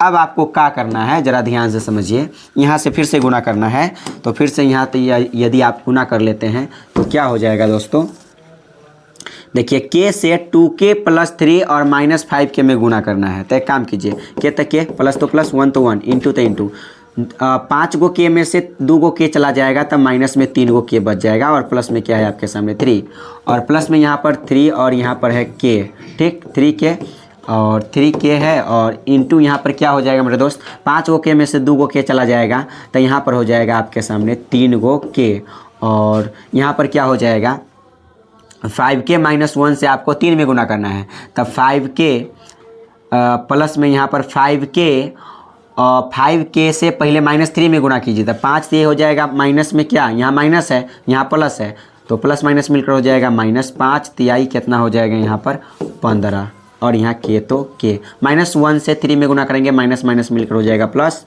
3 इकाई 3, ठीक, कर लो बराबर में 0। तो अब यहाँ पर हो जाएगा k से 3k में गुना करेंगे तब माइनस में हो जाएगा 3k², 3 और k से k में गुना करो k², अब k से +3 में गुना करेंगे तब प्लस में हो जाएगा 3k, ठीक। अब देखो +1 से इतना में गुना करो, तो +1 से -3k में गुना करेंगे तब प्लस माइनस हो जाएगा माइनस, 3k से 1 में गुना करेंगे तो हो जाएगा 3k, ठीक, और +1 से +3 में गुना करेंगे तब 3 1 तिहाई कितना हो जाएगा 3, और प्लस में 3 तिहाई कितना हो जाएगा 9, k से k में गुना करो k², ठीक, और माइनस में हो जाएगा 15k, और प्लस में हो जाएगा 3, बराबर हो जाएगा 0। अब बताइए, ये प्लस में 3k, ये माइनस में 3k कट गया। अब यहाँ पर ज़रा ध्यान से समझिए, तो 9 गो k² में से 3 गो k² चला जाएगा, माइनस है तो घटा लेंगे तो कितना हो जाएगा 6 गो k², ठीक, 6k²। अब देखिए यहाँ पर क्या बच गया, माइनस में 15k, ठीक, और प्लस में 3 और ये प्लस में 3, तो प्लस में 3 और प्लस में 3 जोड़कर हो जाएगा 6, बराबर कर लो 0। और भी यहाँ पर क्या हो जाएगा, ज़रा ध्यान से समझेंगे, ये हो जाएगा 3 3 6 15, माइनस में हो गया 15 के, प्लस में 3 और 3 6, बराबर 0 हो गया। अब देखिए यहाँ पर ज़रा ध्यान से समझेंगे, तो 6k² - 15k और प्लस 6 कितना के पहाड़ा में आ जाता है सब मिला जुला कर, तो 3 के पहाड़ा में बिल्कुल आ जाएगा। तो 3 के पहाड़ा, तो 3 दूना कितना हो जाएगा 6k² तो k², 3 दूना 6 k² तो k², माइनस 3 5 15, 3 5 15 और k तो k, प्लस 3 दूना 6 बराबर हो जाएगा 0। अब बताइए यहाँ पर ये यहाँ आ गया आपके पास कितना आ गया, तो यहाँ आ गया 3, और अगर यहाँ ब्रैकेट लगा करके यहाँ 3 हो चाहे कुछ भी लिखते हैं तब बराबर के उस सट जाएगा तो वह 0 बन जाएगा, सिंपल सी मतलब है। तो यहाँ पर आ जाएगा 2k² और माइनस में यहाँ पर हो जाएगा 5k और प्लस में हो जाएगा 2 बराबर 0। अब यहाँ से आप फैक्टर तोड़ लीजिए, तो फैक्टर तोड़ेंगे मेरे दोस्त तो क्या आ जाएगा, फैक्टर तोड़ के आ जाएगा आपके पास, ये दोनों में देखिए फ़र्क आपको समझना है, यहाँ वाला से गुना करना पड़ता है इसमें, तो ये 2 मत समझिए इसको, ये क्या है, तो ये है आपके सामने 2 से 2 में गुना करेंगे 4 और k² मतलब 4k², मतलब 2 वैसे संख्या को सोचना है जिसको गुना करने पर 4k² आ जाए, जोड़ने या घटाने पर माइनस में 5k आ जाए। तब बताइए मेरे दोस्त, माइनस में अगर 4k से आप गुना करते हो केवल k में तो क्या हो जाएगा, 4k हो जाएगा, 4k² आराम से आ जाएगा। और यदि दोनों के जगह पर माइनस लिख देते हो तो माइनस माइनस मिलकर हो जाएगा प्लस, 4 है तो 4 और k से k में गुना करो k², मतलब माइनस में 4k और माइनस में k से गुना करेंगे तब 4k² आ जाएगा। यानी आपके पास जो है बिल्कुल यहाँ पर राइट हो जाएगा क्या, तो 2k² माइनस में 4k और माइनस में k, तो माइनस में 4k और माइनस में k मतलब माइनस में 4 गो k और माइनस में 1 गो k मिलकर हो जाएगा माइनस में 5 गो k और प्लस में यहाँ पर 2 बराबर कर लो 0। अब इस दोनों में यहाँ पर कॉमन ले लीजिए, इस दोनों में कॉमन ले लेंगे तो क्या हो जाएगा, 2 और 4 2 के पारा में जाता है। पहली बात यहाँ k² यहाँ k है, तो k² करने का मतलब 2 गो k, तो 1 गो k यहाँ पर आ जाएगा समान चीज़ें, क्योंकि 1 गो k यहाँ है तो 1 गो k इसमें भी मिल जाएगा, तो हो गया यहाँ पर ये कॉमन। ठीक, तो बताइए 2k से k में गुना करेंगे तो k² माइनस तो माइनस, 2 दूना कितना हो जाएगा 4 और k हमने ले लिया है कॉमन और माइनस तो माइनस, और k और +2 में कुछ भी कॉमन नहीं आता है तब माइनस में 1 कॉमन ले लीजिए, क्या फ़र्क पड़ता है अपने से, तो यहाँ पर बच जाएगा k, क्योंकि k से -1 में गुना करेंगे माइनस k आ जाएगा, और माइनस मिलकर हो जाएगा प्लस, 1 से 2 में गुना करेंगे 1 दूना 2 आ जाएगा, बराबर कर लो 0।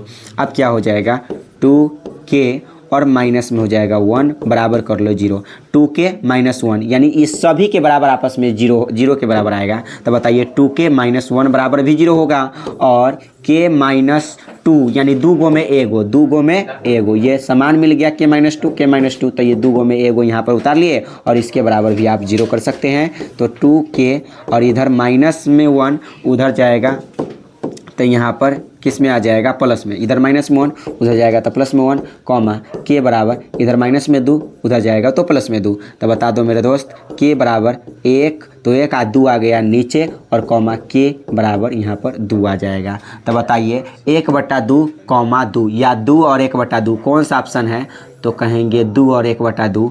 ऑप्शन नंबर जो है बी फॉर बाहुबली जो है ये बहुत अच्छा आंसर है। ठीक है, तो ये देखिए ये क्वेश्चन थोड़ा सा लॉन्ग होता है, लॉन्ग टाइप में बनता ही है, तो इस प्रकार के प्रश्न को ऐसे आप बनाएंगे। ठीक, चलिए अब चलते हैं अगले प्रश्न पर। अगले प्रश्न क्या है ये ज़रा ध्यान से समझिए। ये देखिए प्रश्न आपके सामने है मेरे दोस्त, परिमाप बताना है। क्या बताना है, परिमाप। तो परिमाप आप कैसे निकालोगे मेरे दोस्त, यदि त्रिभुज के शीर्षों के नियामक दे दिया है तो त्रिभुज का परिमाप क्या होगा। एक त्रिभुज के शीर्षों का नियामक आपके सामने दे रखा है। ठीक है, क्या क्या दे रखा है, इसको मान लो a, इसको मान लो b, इसको मान लो c। तो शीर्षों के नियामक क्या है 0,8 और 0,0, b के जगह पर मान लो 0,0 और c के जगह पर मान लो मेरे भाई 6,0।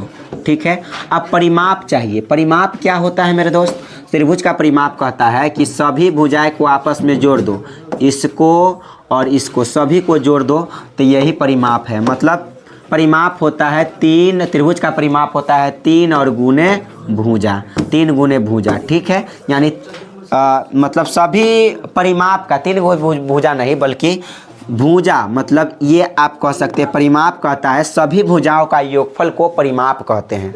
परिमाप कहने का मतलब कोई भी चीज़ कितना लंबा है वही क्या चीज़ है, तो यहाँ पर परिमाप है। बात को समझिएगा। तो आपके सामने क्या आ जाएगा दोस्त, यदि आप यहाँ पर तो परिमाप निकालने के लिए इसका भी दूरी निकालना पड़ेगा, इसका भी दूरी निकालना पड़ेगा, इसका भी दूरी निकालना पड़ेगा। तो बताइए अगर हम इस दोनों की दूरी की बात करते हैं तो इस दूरी सूत्र से लगा करके आप लिखा लीजिएगा, तो यहाँ आ जाएगा 8 × 64 और 64 का वर्गमूल यहाँ पर आ जाएगा 8। ठीक है, और इसका जो है 6 का स्क्वायर 36, 36 का वर्गमूल आ जाएगा 6, 8 6 यहाँ हो जाएगा दोनों का, यहाँ पर हो जाएगा 10। ठीक है, अब जोड़ लीजिए 8 6 14 और 10 मिलकर हो जाएगा 24। 24 यहाँ पर हो जाएगा और 24 कौन सा ऑप्शन है? तो देखिए ये दोनों को 8 का स्क्वायर 64, 6 का स्क्वायर 36 जोड़ लेंगे और 100 हो जाएगा, वर्गमूल निकाल कर 10। यहाँ पर हो जाएगा 64, 64 का वर्गमूल 8, 6 का स्क्वायर 36, 36 के वर्गमूल 6 जोड़ लीजिए तो 8 6 14 और 10 मिलकर 24। यानी परिमाप जो है ये सब को जोड़ लेंगे, सबको, यानी 8 और प्लस 6 और प्लस 10 बराबर आ जाएगा 24। और 70 नंबर प्रश्न क्या कहता है मेरे दोस्त? कहता है एक्स अक्ष से बिंदु 6,12 की दूरी क्या होगा। देखिए जब भी एक्स, यहाँ एक्स अक्ष से पूछा है और बिंदु क्या दे दिया एक्स अक्ष से, तो ये होता है एक्स वाला, ये जो पहले होगा वह होगा एक्स का वैल्यू और जो बाद में होगा वह होगा वाई का वैल्यू। तो कह रहा है एक्स अक्ष से दूरी, तो एक्स का वैल्यू 6 है और इससे दूरी पूछिए रहा है, तो 12 हो जाएगा 12। और 12 कौन सा ऑप्शन है? बी फॉर बॉल जो है आपका राइट आंसर हो जाएगा। ठीक है, आप चलते हैं अगले प्रश्न पर। ठीक है, अगर इसी में पूछ देता मेरे भाई, ये एक्स अक्ष से पूछा है, अगर वाई अक्ष से दूरी पूछता तो 6 हो जाता, लेकिन यहाँ पर एक्स अक्ष से पूछा है तो 12 हो जाएगा, सिंपल। चलिए आगे चलते हैं। अगले प्रश्न आपके सामने है यहाँ पर 71 कहता है निम्नलिखित में से आलेख द्वारा किसे निर्धारित नहीं किया जा सकता है। दोस्तों याद रखें, माध्य के जो है आलेख द्वारा निर्धारित नहीं करते हैं। ठीक है, अब चलिए अगले प्रश्न पर। अगले प्रश्न ये रहा आपके सामने, माध्य निकालना है। तो दोस्तों आप नहीं जानते तो जान लीजिए, माध्य निकालना, माध्य दिया है 10 और एक्स का मान निकालना है, तब माध्य बराबर फार्मूला होता है, माध्य बराबर फार्मूला होता है कुल पदों का योग। कुल पदों का योग यहाँ पर फॉर्मूले हो जाता है कुल पदों का योग बटा कुल पदों की संख्या बटा कुल संख्या। तो बताइए कुल पदों का योग मतलब कौन सा पद है? 2 है और प्लस में कर लीजिए, योग कहने का मतलब जोड़ना है, और क्या है 7 है, और क्या है यहाँ पर 6 है, और क्या है यहाँ पर 15 है, और क्या है यहाँ पर 15 के बाद यहाँ पर देखेंगे तो x है और माध्य दिया है यहाँ पर 10 और बटा में कुल संख्या। ठीक है, कुल संख्या कै गो हो गया? तो 1 2 3 4 5, तो बट्टा में हो जाएगा 5। 5 गो संख्या है, 1 गो 2 गो 3 गो 4 गो 5 गो, हो गया 5 गो। और आपके पास माध्य कितना दे रखा है मेरे दोस्त? 10 दे रखा है, तो 10 यहाँ पर रख लीजिए। अब देखिए 10 से 5 में गुना करोगे तो 50 आ जाएगा, बराबर क्या हो जाएगा? क्रॉस गुना कर लिए, 10 बचे कितना 50, और बराबर क्या हो जाएगा यहाँ पर 7 2 9 9 6 15 15 15 मिलकर हो जाएगा 30 और प्लस में हो जाएगा x, यहाँ पर हो जाएगा 50, उधर प्लस में 30, इधर आएगा तो माइनस में 30 बराबर x, तो x घटा लेंगे यहाँ पर 20 आ जाएगा, x बराबर 20, यानी x का वैल्यू हमसे पूछ ही रहा था और x का मान यहाँ पर कितना आ गया? Option number b for ball जो है आपका राइट हो जाएगा। ठीक है, अब चलिए अगले प्रश्न पर। अगला प्रश्न ये रहा मेरे दोस्त, कह रहा है बहुलक में कौन होगा? बहुलक जो बहुत बार आता है, तो 7 देखो कै बार आया है? 1 जगह 2 जगह 3 जगह 4 जगह, यानी 7 आया 4 बार। 7 कितने बार आया है? 7 जो है 4 बार आया है। अगर हम 5 की बात करते हैं तो 1 जगह 2 जगह 3 जगह, 3 बार आया, ये 4 बार आ गया। बहुलक जो बहुत बार आया। अगर हम 4 की बात करते हैं, 1 जगह 2 जगह 2 जगह और 2 जगह हो गया तो इसका अगर 6 जो है केवल 1 जगह है, यानी सिर्फ और सिर्फ क्या होगा इसका बहुलक? तो सिर्फ और सिर्फ 7 होगा, बहुलक जो बहुत बार आवे, सिंपल सी मतलब। चलिए अगले प्रश्न पर चलते हैं।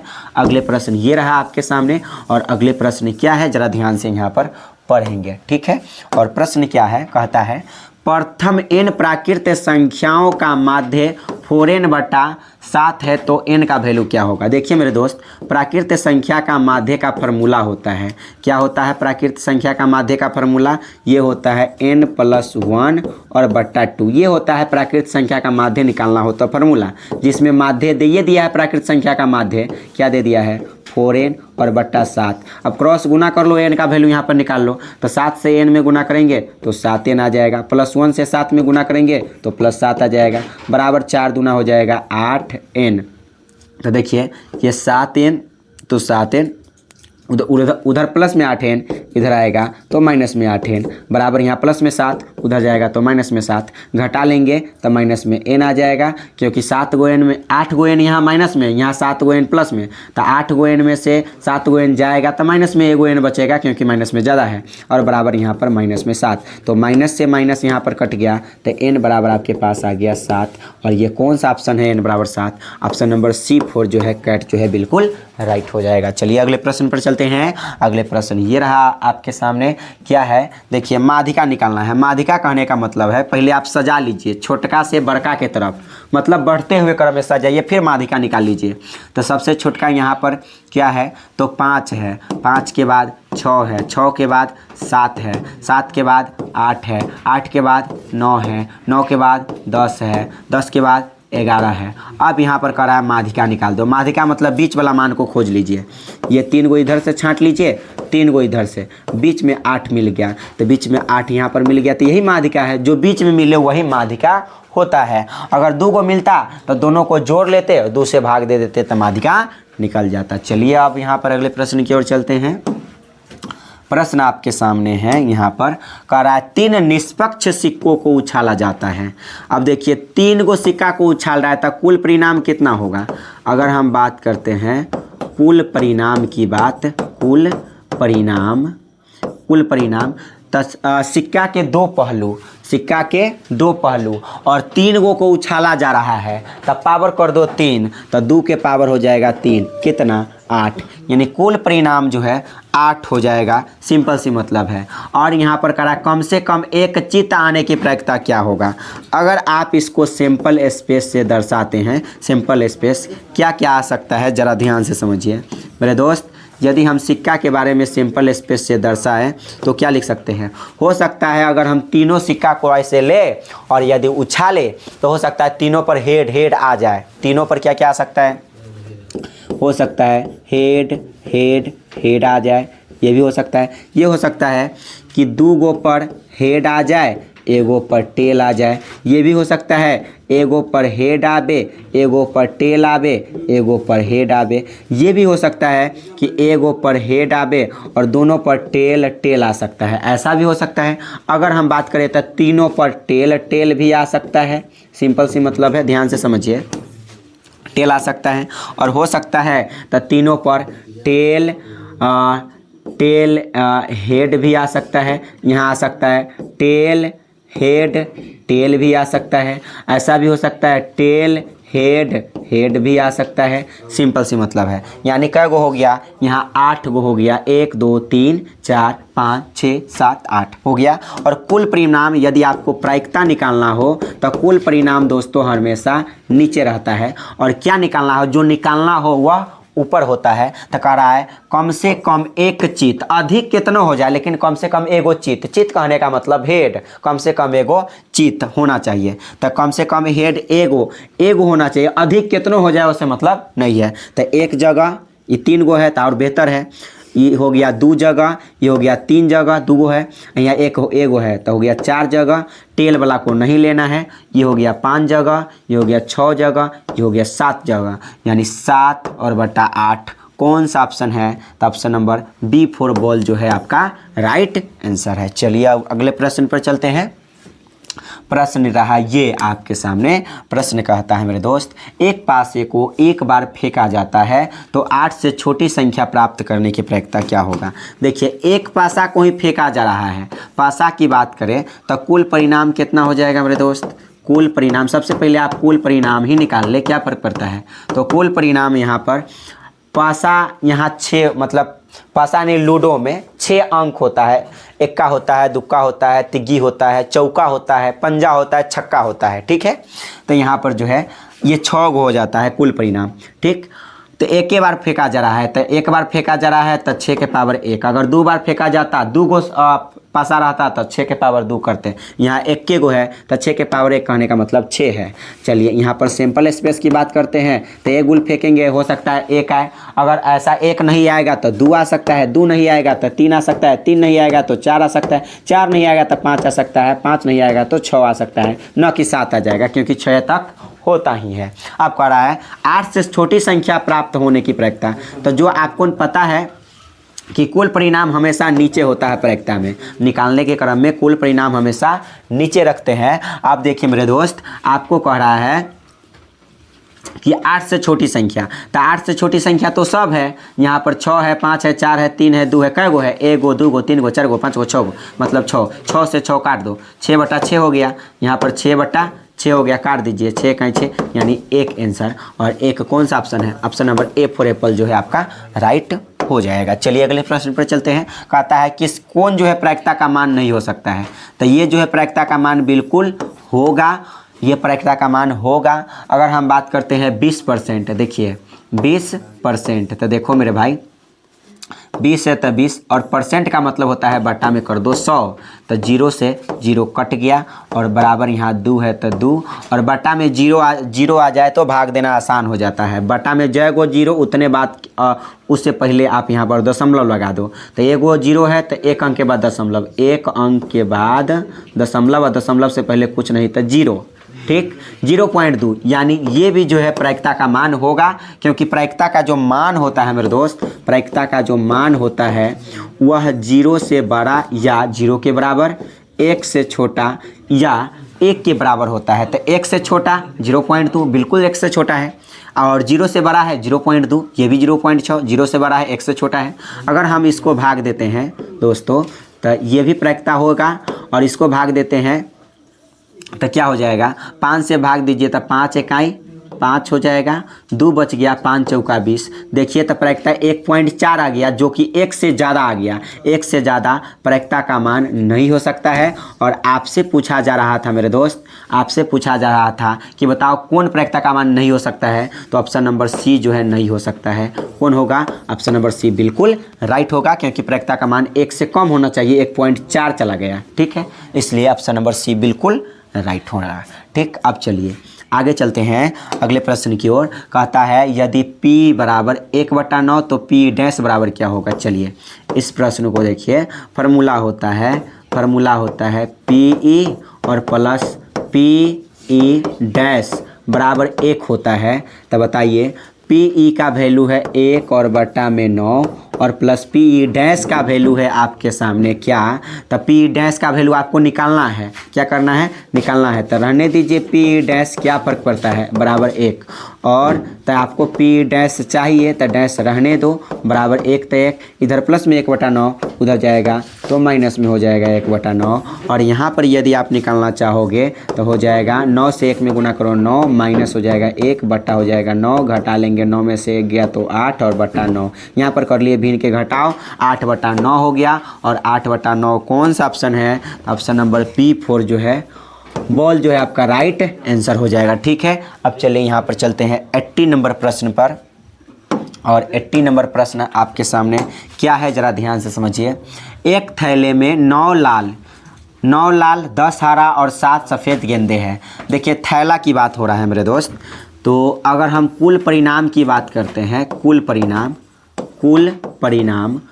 परिणाम की बात कर ले मेरे दोस्त, ध्यान से समझो। तो कुल परिणाम क्या हो जाएगा, तो 9 गो और प्लस कै गो है 10 गो, और प्लस कै गो है यहाँ पर 7 गो, और प्लस कै गो है, सिर्फ यहाँ पर इतना ही है तो रहने दीजिए। और बराबर कितना हो जाएगा, 10 और 9 19 गो, और 7 गो जोड़ लीजिए 26 गो हो जाएगा। ठीक है, 26 गो हो जाएगा, कुल परिणाम 26 आ गया। कह रहा है एक गेंद यादृच्छिक छाया निकाला जाता है, मतलब बिना देखे निकाला जाता है, तो इसके न लाल न सफ़ेद होने की प्रायिकता क्या होगा। मेरे दोस्त न लाल न सफ़ेद की प्रायिकता की बात कर रहा है, तो सिंपल से समझो कि न होगा तो होगा कौन। कुल परिणाम हमेशा नीचे होता है प्रायिकता में, और कह रहा है कि न लाल चाहिए न सफ़ेद चाहिए, न लाल चाहिए और ना ही सफ़ेद चाहिए।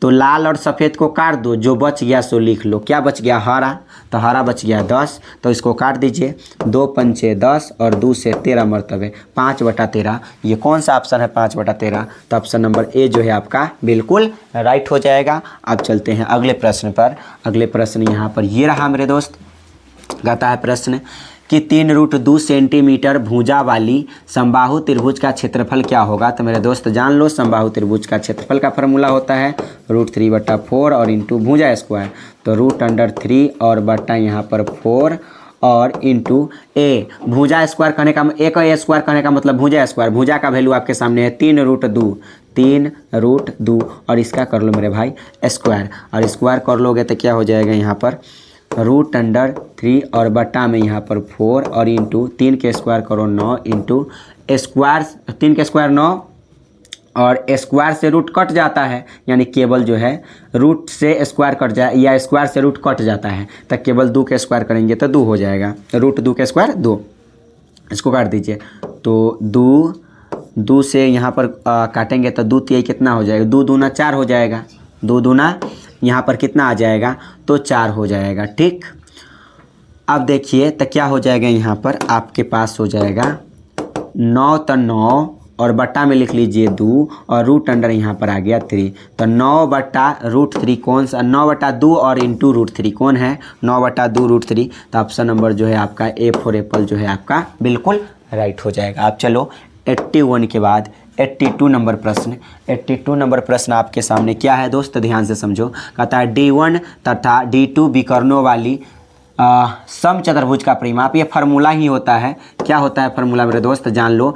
2 इंटू √D1 का स्क्वायर प्लस D2 का स्क्वायर, ये फार्मूला होता है समचतुर्भुज का परिमाप का। ठीक है, अब चलिए अगले प्रश्न पर चलते हैं। अगले प्रश्न ये रहा मेरे दोस्त, और ये प्रश्न क्या कहता है, यदि एक गोले का पृष्ठीय क्षेत्रफल 154 सेंटीमीटर स्क्वायर है तो उसका व्यास क्या होगा। जान लो कि गोले का पृष्ठीय क्षेत्रफल का फार्मूला होता है 4πr² और बराबर आपके सामने है 154, तो कहेंगे 4 तो 4 और पाई की वैल्यू रख लो 22/7, यहाँ r² कर लो बराबर 154, तो 154 और यहाँ पर 22 से काट लो कितना मरतबे 7 मरतबे। ठीक है, 22 से 7 मरतबे कट जाएगा 154।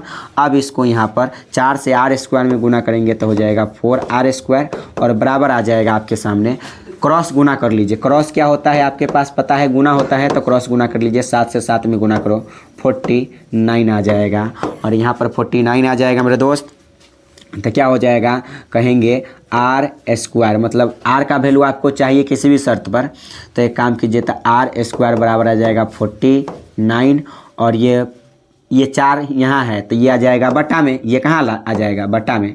अब इसको आप यहाँ पर वर्गमूल निकाल लीजिए, और वर्गमूल निकाल लीजिएगा मेरे दोस्त, तो पता है स्क्वायर हटता है तो ये स्क्वायर चढ़ता है 49/4 और इसका वर्गमूल निकाल लोगे तो क्या होगा, यहाँ पर √49 का वर्गमूल 7 और 4 का वर्गमूल 2 यानी 7/2। और लेकिन आपसे यहाँ पर व्यास पूछा जा रहा है, व्यास बोले तो d, ये व्यास बोले तो क्या हो जाएगा d।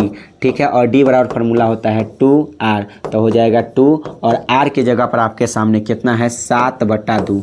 देख लीजिए यहाँ पर r का वैल्यू आपके सामने कितना है 7 और बट्टा 2। r बोले तो त्रिज्या का वैल्यू हो गया 7/2 और 7/2, तो 2 से 2 कट गया यानी आ गया 7 सेंटीमीटर, और 7 सेंटीमीटर व्यास आ गया, और व्यास ही आपसे पूछ रहा था तो 7 सेंटीमीटर कौन सा ऑप्शन है, तो option number A for Apple जो है आपका बिल्कुल राइट हो जाएगा। अब चलते हैं अगले प्रश्न पर।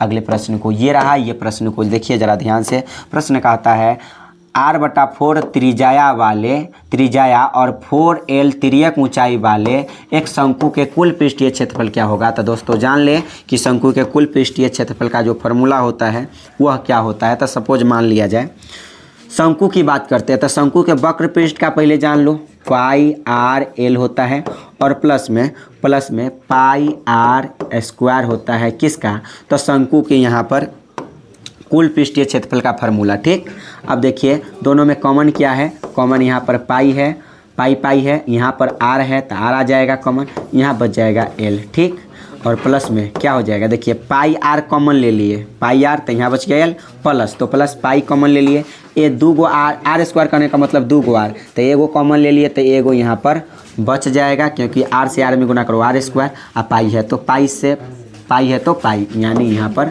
ये हो गया r से r² हो जाएगा, r से r में गुना करो तो ये हो जाएगा पाई, तो पाई r के जगह पर आपको मान कितना रखना है, r बोले तो त्रिज्या का वैल्यू r/4 है, त्रिज्या का वैल्यू r और बट्टा 4 इंटू l का वैल्यू आपके तिर्यक ऊंचाई, l क्या होता है तिर्यक ऊंचाई का वैल्यू यहाँ पर दिया है 4l, प्लस r का वैल्यू दिया है आपके सामने r/4 यानी त्रिज्या का वैल्यू दे दिया r/4। अब यहाँ पर ज़रा ध्यान से समझो मेरे दोस्त, तो पाई तो पाई, और r/4 तो r/4, इंटू तो इंटू। अब देखिए यहाँ पे भिन्न के जोड़ घटाव कीजिए तो क्या होता है, भिन्न के जोड़ कर लीजिए, 4 चौका हो जाएगा 16, l तो l, और प्लस तो प्लस, r तो r, यहाँ पर क्या हो जाएगा r तो r, और बट्टा में क्या हो जाएगा, यहाँ पर 4 चौका 16 हो गया, और यहाँ पर प्लस में r हो गया, और बट्टा में क्या हो जाएगा 4 हो जाएगा। ठीक है, यहाँ पर हमने भिन्न के जोड़ किया है। देखिए 4 से 4 में गुना करो 16, l तो l, और यहाँ बट्टा में 4 इकाई 4 था, r इकाई 8, सिंपल। ठीक है, अब यहाँ पर देख लीजिए तो पाई तो पाई, पाई तो पाई। अब देखिए ये r है तो r रहने दीजिए, और इंटू यहाँ पर 16 लिख लीजिए l, और प्लस में लिख लीजिए r, और बटा में कर लीजिए क्या, तो 4 से 4 में गुना करो तो हो जाएगा 16, तो हो जाएगा पाई r इंटू 16l, और ये बटा में 16, 16 l के लिए भी है और r के लिए भी है, तो बटा में हो जाएगा 16 और प्लस हो जाएगा r, और ये बटा में हो जाएगा 16, तो 16 से 16 कट गया, तो आपके पास कितना आ गया मेरे दोस्त, तो आप कहेंगे 16 से 16 कट गया तो पाई, ये हो गया r, और यहाँ पर बच गया l, और प्लस में बच गया r, और बटा में बच गया 16। यानी ये कौन सा ऑप्शन है, तो पाई r into L plus r बटा 16, ये कौन सा ऑप्शन है, तो ऑप्शन नंबर बी जो है आपका बिल्कुल राइट हो जाएगा, बी फॉर बॉल जो है आपका राइट हो जाएगा। ठीक, अब चलते हैं 84 के बाद।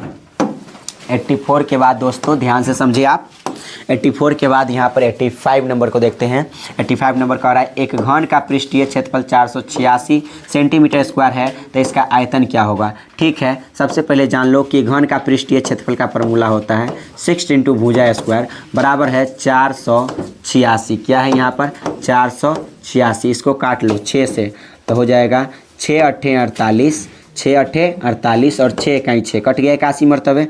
अगर यहाँ पर हम कहते हैं कि बताइए ए स्क्वायर बराबर कितना आ गया 81, तो 81, और आपको पता है स्क्वायर हटता है तो यहाँ पर रूट चढ़ता है, कितना 81 आ गया। ठीक है, वर्गमूल निकालो मेरे दोस्त, तो यहाँ पर हो जाएगा 9, और आपको चाहिए आयतन, और आयतन का फार्मूला होता है, आयतन का जो फार्मूला होता है मेरे दोस्त यहाँ पर जान लीजिए। आयतन किसका आयतन, तो घन के आयतन का यदि हम फार्मूला बोले घन का आयतन, तो शॉर्ट में लिख देते हैं आयतन। घन के आयतन का फार्मूला होता है भुजा क्यूब, और भुजा का वैल्यू आपके सामने कितना आया है 9, तो 9 का क्यूब करना है, मतलब 9 को 3 मरतबे गुना कर दो, क्या फ़र्क पड़ता है, तो 9 9 81, 9 9 81, और 81 से 9 में गुना कर लो तो 1 9 हो जाएगा 9, 8 9 हो जाएगा 72, यानी 729, और 729 कौन सा ऑप्शन है, तो आपको यहाँ पर आई होप यहाँ पर दिखाई दे रहा होगा, option number D for dog जो है आपका राइट हो जाएगा। अब चलते हैं अगले प्रश्न पर। अगले प्रश्न 86 नंबर प्रश्न कहता है मेरे दोस्त यहाँ पर कि समान ऊंचाई के दो बेलनों के वक्र पृष्ठ के क्षेत्रफलों का अनुपात 5:3 है, तो इसके आयतनों का अनुपात क्या होगा। ठीक है, इसको भी ध्यान से समझो मेरे दोस्त। यहाँ पर आसान प्रश्न है, अगर हम दो समान बेलन की बात कर रहा है और वक्र पृष्ठ के क्षेत्रफल का अनुपात दे दिया है, तो आयतन का अनुपात यहाँ पर निकालना है। देखिए, तो यहाँ पर लिख दो, दो बेलन की बात हो रहा है, तो यहाँ पर लिखो दो क्या बेलन, दो बेलन के वक्र पृष्ठ के क्षेत्रफल का अनुपात, दो बेलन के वक्र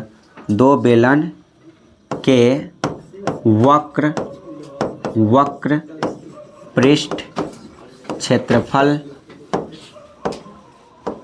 का अनुपात। देखिए, अब देखिए मेरे भाई, इसका अनुपात दे दिया गया है, जिसमें का अनुपात दे दिया गया है कितना, तो कह रहा है 5:3। अनुपात के मतलब होता है बटा कर लो, क्या 5/3।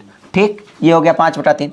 अब देख लीजिए, दो बेलन की बात कहा जा रहा है, 5/3 हो गया, तो यहाँ पर आयतन का अनुपात आपको चाहिए। ठीक, देखिए सबसे पहली बात, दो गो बेलन है, अगर हम पहला बेलन के यदि हम वक्र पृष्ठ का क्षेत्रफल की बात करते हैं तो होता है यहाँ पर बेलन के वक्र पृष्ठ का क्षेत्रफल का फॉर्मूला होता है 2πr/h होता है। लेकिन आपसे कह रहा है समान ऊंचाई के दो बेलने के वक्र पृष्ठ के क्षेत्रफल का अनुपात 5:3 है, मतलब ऊंचाई समान है, ऊंचाई दोनों का क्या है समान है, ये त्रिज्या अलग अलग है, तो इसको मान लीजिए पहली की त्रिज्या r1, और अनुपात का मतलब होता है बटा, तो हो जाएगा 2πr/h। h तो दोनों में समान है ऊंचाई, इसको मान लीजिए r 2। अनुपात कहने का मतलब होता है बटा, और वक्र पृष्ठ का क्षेत्रफल का फॉर्मूला होता है 2πr/h, और बराबर यहाँ पर 5 और बट्टा 3। तो देखिए 2π से 2π कट जाएगा, h से h कट जाएगा। तो आप बता दो मेरे दोस्त यहाँ पर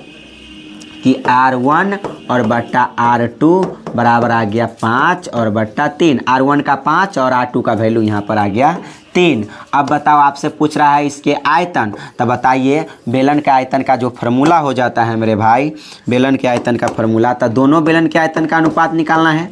दोनों बेलन के आयतन का अनुपात यदि निकालेंगे, दोनों बेलन के आयतन के अनुपात, दोनों बेलन के आयतन का अनुपात की बात कर ले मेरे दोस्त। अनुपात कहने का मतलब होता है बटा। तो दोनों बेलन के आयतन का अनुपात, तो पहला बेलन के आयतन का फार्मूला होता है πr²h, और अनुपात कहने का मतलब बटा πr²h। लेकिन दो गो बेलन है तो एगो पहला होगा और एगो दूसरा होगा। हाइट दोनों में समान है, इसलिए हाइट समान रख लिए। क्वेश्चन कह रहा था समान हाइट है, और पाई से पाई कट गया। अब मेरे दोस्त यहाँ पर देखो R1 का स्क्वायर क्या हो जाएगा, R1 का वैल्यू आपके सामने 5 है तो 5 कर लो, स्क्वायर है स्क्वायर कर लो, बटा R2 का वैल्यू क्या है आपके सामने 3 है और स्क्वायर है स्क्वायर कर लो। तो क्या हो जाएगा 5 के स्क्वायर 25 और बटा 3 के स्क्वायर 9। अनुपात में बदल दो 25:9। ये कौन सा ऑप्शन है 25:9? तो 25:9 यहाँ पर ऑप्शन नंबर ए जो है यहाँ पर बिल्कुल राइट है। आज से दोस्तों अभी से ही याद कर लो यहाँ पर कि जब आपको दो बेलनों की वक्र पृष्ठ के क्षेत्रफल का अनुपात देता है और आयतन पूछता है तो यहाँ वाला का स्क्वायर कर देना, मतलब 5 के स्क्वायर 25 कर लो और 3 के स्क्वायर यहाँ पर 9 कर लेना, यानी 25:9 हो जाएगा। न कि 5:3। यहाँ पर आयतन पूछा है, अगर बेलन की बात कर रहा है, अगर खास कर याद रहे बेलन, ठीक है, तो यहाँ पर हो जाएगा 5 के स्क्वायर 25 और 3 के स्क्वायर 9। यहाँ पर शॉर्टकट मेथड को अपना लेना, बस ध्यान रहे बेलन कह रहा है, निकालना है यहाँ पर आयतन। ठीक, चलिए अगर हम प्रश्न संख्या 87 की बात करते हैं। 87 कह रहा है यदि एक बेलन क्वेश्चन से आपके सामने, यदि एक बेलन और एक शंकु के व्यास और ऊंचाई समान हो। बेलन के बात कर रहा है जिसमें शंकु के व्यास, एक बेलन और एक शंकु के व्यास और ऊंचाई समान हो तो उनके आयतनों का अनुपात क्या होगा। ठीक है, देखते हैं। तो बेलन के आयतन का फार्मूला क्या होता है। तब बेलन के आयतन का अगर हम बात कर ले, बेलन के आयतन, तो बेलन के आयतन का फार्मूला πr²h, और अनुपात करने का मतलब बटा किसका, शंकु का आयतन का फार्मूला होता है 1/3 πr²h, जिसमें क्या क्या समान है, व्यास और ऊंचाई समान है। व्यास और ऊंचाई, अगर व्यास समान है दोस्तों तो यहाँ पर त्रिज्या भी समान ही होगा। त्रिज्या भी आपस में क्या होगा, समान होगा। जितना व्यास उतना ही त्रिज्या, मतलब व्यास, अगर व्यास समान है तो त्रिज्या भी समान होगा, सिंपल सी मतलब है। और ऊंचाई तो समान है ही, तो r² से r² कट गया, h से h कट गया, क्योंकि समान ऊंचाई है और समान व्यास है। ठीक है, और पाई से पाई कट गया। तो मेरे दोस्त यहाँ पर जान लो कि ऊपर कुछ नहीं तो 1 होगा, तो 1, और आपको पता है नीचे से ऊपर में भाग दिया जाता है तो ये 3 चला जाएगा ऊपर, 1 आ जाएगा नीचे। ठीक है, तो इसका मतलब हो गया 3 से 1 में गुना करो 3, और ये बटा में यदि 1 है, इसको अनुपात में बदलोगे तो 1 आ जाएगा यहाँ 3:1। ये कौन सा ऑप्शन है 3:1, तो कहेंगे ऑप्शन नंबर बी जो है बिल्कुल राइट हो जाएगा। ठीक है, तो इस कदर से जो है प्रश्न को बनाया जाता है, ध्यान रखेंगे। ठीक, चलिए 3:1 हो गया। अब चलते हैं 87 के बाद 88 नंबर प्रश्न। 88 नंबर प्रश्न कहता है R त्रिज्या वाले, मतलब कैपिटल R त्रिज्या वाले एक गोलाकार गेंद को पिघलाकर कैपिटल R1 त्रिज्या वाली 27 नई समान गेंदें बनाई जाती है। मतलब मान लीजिए कि एक बड़ा सा गेंद है, मतलब, और उसको पिघला करके छोटे छोटे गेंद बनाया जाता है। छोटा छोटा क्या किया जाता है, यहाँ पर गेंद बनाया जाता है दोस्तों। तो इसका आंसर क्या हो सकता है, चलिए सिंपल सी मतलब है, जो बड़ा सा गेंद होगा वो बड़ा सा गेंद को पिघला करके छोटा छोटा यहाँ पर गेंद बनाया गया है। तो यहाँ पर क्या होगा, कहेंगे जो बड़ा सा गोला होगा, गेंद किसके आकार का होता है, गोलाकार का रहा है, मतलब गोला की तरह होगा। क्या होगा, गोला की तरह। तो यहाँ पर पिघलाने वाला जैसी बात आता है ना, तो आयतन निकालना होता है। तो यहाँ पर करना, अगर हम करते हैं बड़ा गोला के आयतन, तो गोला के आयतन का फार्मूला होता है गोला के आयतन का फॉर्मूला होता है 4/3 पाई आर क्यूब। ये मान लीजिए आर त्रिज्या वाले एक गोलाकार गेंद को पिघलाया गया तो दोनों आपस में बराबर होगा, सिंपल सी मतलब है। और कै गो बनाया गया, 27 गो नई समान गेंदें बनाई गई है। तो सब गोला के आयतन का फॉर्मूला 4/3 पाई आर क्यूब होता है। लेकिन यहाँ पर एगो आर है और एगो R1 की बात कहा जा रहा है, तो इसको अब जो नया होगा वह R1 होगा। क्या फ़र्क पड़ता है, देखिए 4/3 से 4/3 खत्म, पाई से पाई खत्म, यहाँ पर हो गया। और आपको जो है ये दोनों का अनुपात निकालना है, किसका, R अनुपात R1 का वैल्यू आपको चाहिए। बड़ा सिंपल है, यहाँ से निकाला जा सकता है। R है तो R पावर 3 तो पावर 3, ई वाला R1 के पावर 3 नीचा में आ जाएगा, कहाँ आ जाएगा, बटा में। ये वाला कहाँ आ सकता है, बटा में, तो आ जाएगा R1 और यहाँ पर पावर क्या है 3 और बराबर यहाँ पर कितना है 27, बराबर यहाँ पर है आपके पास 27 मेरे दोस्त। तो आप यहाँ पर बताइए, अगर हम कहते हैं R बटा R1 और यहाँ क्यूब हटाते हैं और रूट चढ़ाते हैं, क्या करते हैं, रूट चढ़ाते हैं, वो भी यहाँ पर क्या 27 के साथ, यहाँ 3, क्योंकि देखिए ये 3 है ना, मेरा सोच है कि R और बटा R1 निकाले, तो ये 3 जो है ये क्यूब में बदल जाएगा, तो यहाँ पर निकलेगा घनमूल, क्या निकल जाएगा, स्क्वायर, रूट चढ़ जाएगा 3 के साथ, यहाँ पर घनमूल निकाल दो, तो R बटा R1 जो हो जाएगा, आपको 27 को क्या लिख सकते हैं, 3 गुने 3 और 3 गो में एगो बाहर लेना है, तो हो जाएगा क्या हो जाएगा, R और बटा R1 बराबर 3 गो में एगो बाहर, तो हो जाएगा 3।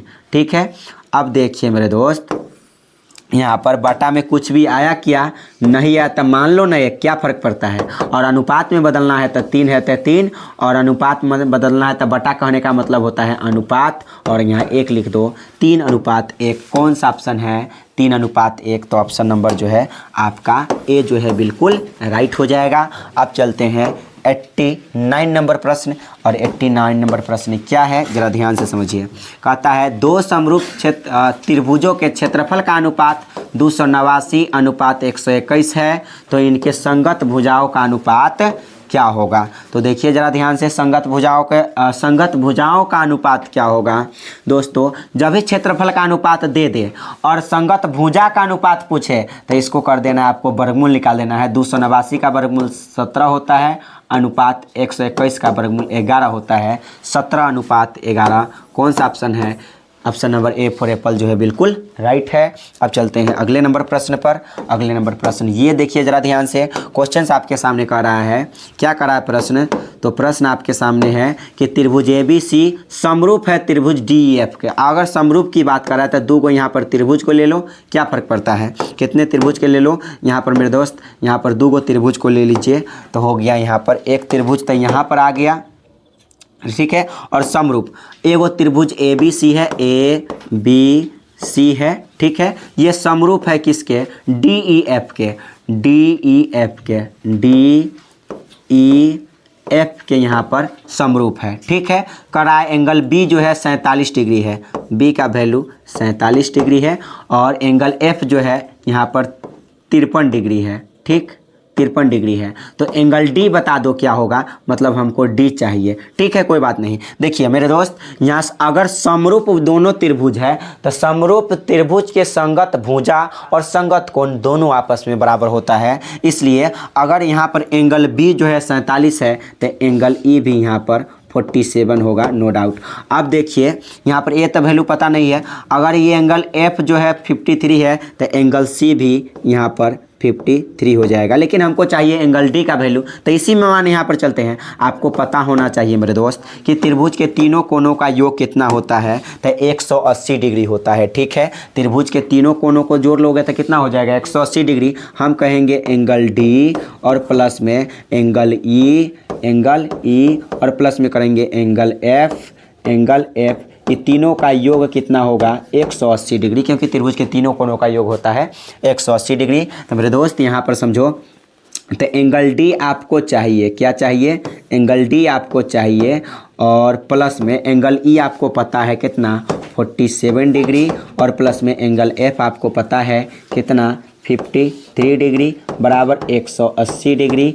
और देखिए यहाँ पर एंगल डी की बात करते हैं मेरे दोस्त, और बराबर यहाँ 180 तो 180, ठीक है। और 47 और 53 जोड़ लेंगे तो 100 हो जाएगा। अगर दोनों यहाँ इधर प्लस में 100 है उधर जाएगा तो माइनस में 100 आ जाएगा। और अगर एंगल डी की बात करते हैं, घटा लोगे मेरे दोस्त, क्या करोगे यहाँ पर घटा लोगे तो एंगल डी बराबर आ जाएगा 180 में से 100 घटा करके 80 डिग्री। और कौन सा ऑप्शन नंबर है, तो ऑप्शन नंबर ए जो है बिल्कुल राइट हो जाएगा।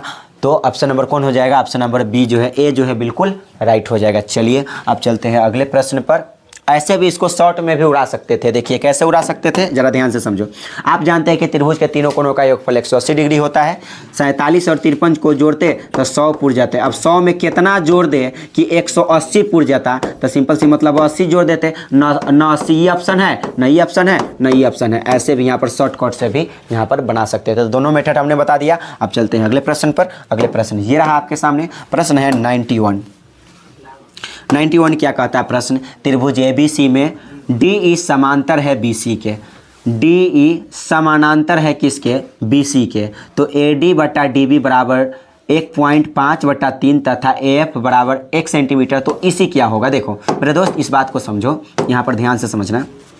कहता है कि एक त्रिभुज ABC लो, ठीक है। हम ले लेते हैं एक त्रिभुज ABC, ठीक। तो एक त्रिभुज ABC हो गया जिसमें कहा जा रहा है ए यहाँ पर लिख दो, बी यहाँ लिख दो, सी, ABC। DE समांतर है BC के। D इसका मतलब होता है समांतर, ठीक है। अगर दो लाइन ऐसे ऐसे हो इसका मतलब होता है समांतर। तो DE समांतर है BC का। तो ये BC के समांतर है कौन, D और E। D किसके समांतर है BC के। तब आपको जिसमें करा AD बटा DB, AD का वैल्यू दे दिया है कितना मेरे दोस्त, 1.5। AD के जगह पर 1.5 और BD के जगह पर यहाँ पर ये 1.5 है और BD या DB का वैल्यू दे दिया यहाँ पर 3। BD या DB का वैल्यू 3 और AE का वैल्यू दे दिया है यहाँ पर 1।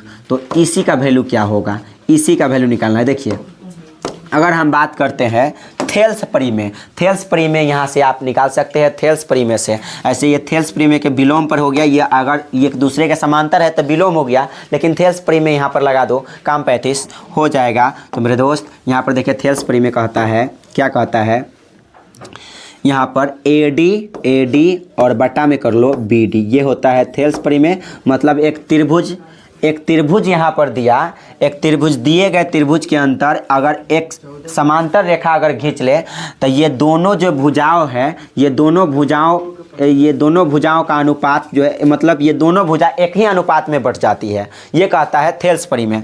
देखिए AD और बटा हो जाएगा BD थेल्स परिमेय से। कौन सी परिमेय से, थेल्स परिमेय से। और यहाँ पर हो जाएगा AE और बटा में हो जाएगा EC, ठीक है, थेल्स परिमेय से। चलिए मान को रख दीजिए यहाँ पर, काम 35 हो जाएगा। AD का वैल्यू आपके सामने है 1.5, BD का वैल्यू आपके सामने है 3 बराबर AE का वैल्यू है 1। EC आपको चाहिए, तो मेरे दोस्त यहाँ पर देखो तो कहेंगे 1.5 दूना कितना हो जाएगा, तो 3 हो जाएगा। 1.5 के 2 गुना 3 हो जाएगा, कट गया। तो 1.5 इकाई 1.5 और 1.5 दूना 3 हो जाएगा, ये कट गया। तो EC से 1 में गुना करो तो EC आ जाएगा, बराबर 2 से 1 में गुना करो क्रॉस मल्टीप्लाई तो 2 आ जाएगा। ऑप्शन नंबर कौन जो है आपका राइट हो जाएगा, 2। तो 2 सेंटीमीटर ऑप्शन नंबर जो है C जो है बिल्कुल राइट हो जाएगा। चलिए अब 92 की बात करते हैं। 92 नंबर प्रश्न आपके सामने है मेरे दोस्त। कहता है त्रिभुज ABC में AB बराबर 6 सेंटीमीटर, BC बराबर 12 सेंटीमीटर, तो AC बराबर 6√3 मीटर। तो एंगल है ऐसा, अगर 3 को मान दे देना मेरे दोस्त, 3 को मान दे दे और आपसे ABC का मान पूछे तो डायरेक्ट 90 डिग्री मार देना, बिल्कुल सही हो जाएगा।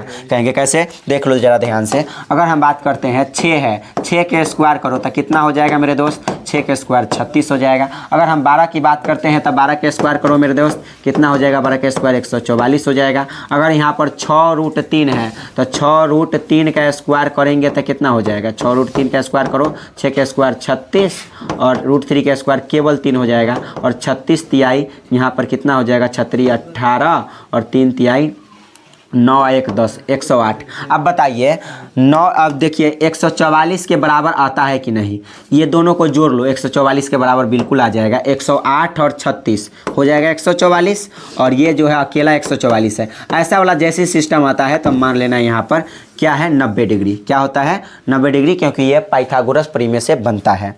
ठीक है। और पाइथागोरस प्रमेय अगर लागू हो जाए तो वह 90 डिग्री के बिल्कुल बराबर होता है, इसलिए ऑप्शन नंबर ए जो है बिल्कुल राइट होगा। मतलब 3 गो भुजा दे देगा आपको, आपको एंगल का मान 3 गो भुजा, देखिए एगो भुजा ये दे दिया, एगो भुजा ये दे दिया और एगो भुजा ये दे दिया, 3 गो भुजा दे दे और तीसरा तो मतलब 3 गो भुजा देकर एगो एंगल पूछ दे, डायरेक्ट यहाँ पर 90 डिग्री मार देना जाएगा, यहाँ पर सही हो जाएगा, ठीक है। अब चलिए यहाँ पर 93 की बात करते हैं। 93 नंबर प्रश्न क्या है आपके सामने? प्रश्न आपके सामने है त्रिभुज ABC में AD जो है BAC का समद्विभाजक है, ठीक है। यहाँ पर देखते हैं, अगर हम समद्विभाजक की बात करते हैं मेरे दोस्त, एक त्रिभुज यहाँ पर दे दिया, ठीक, जिसमें कह रहा है BAC समद्विभाजक है, मतलब AD जो है, ये मान लीजिए A है, ये B है, ये C है, BAC समद्विभाजक है, BAC AD A के समद्विभाजक है, मतलब यहाँ से ऐसे खींचा गया है, ठीक है। समद्विभाजक है मतलब 2 भागों में बांट दिया इसको, त्रिभुज को,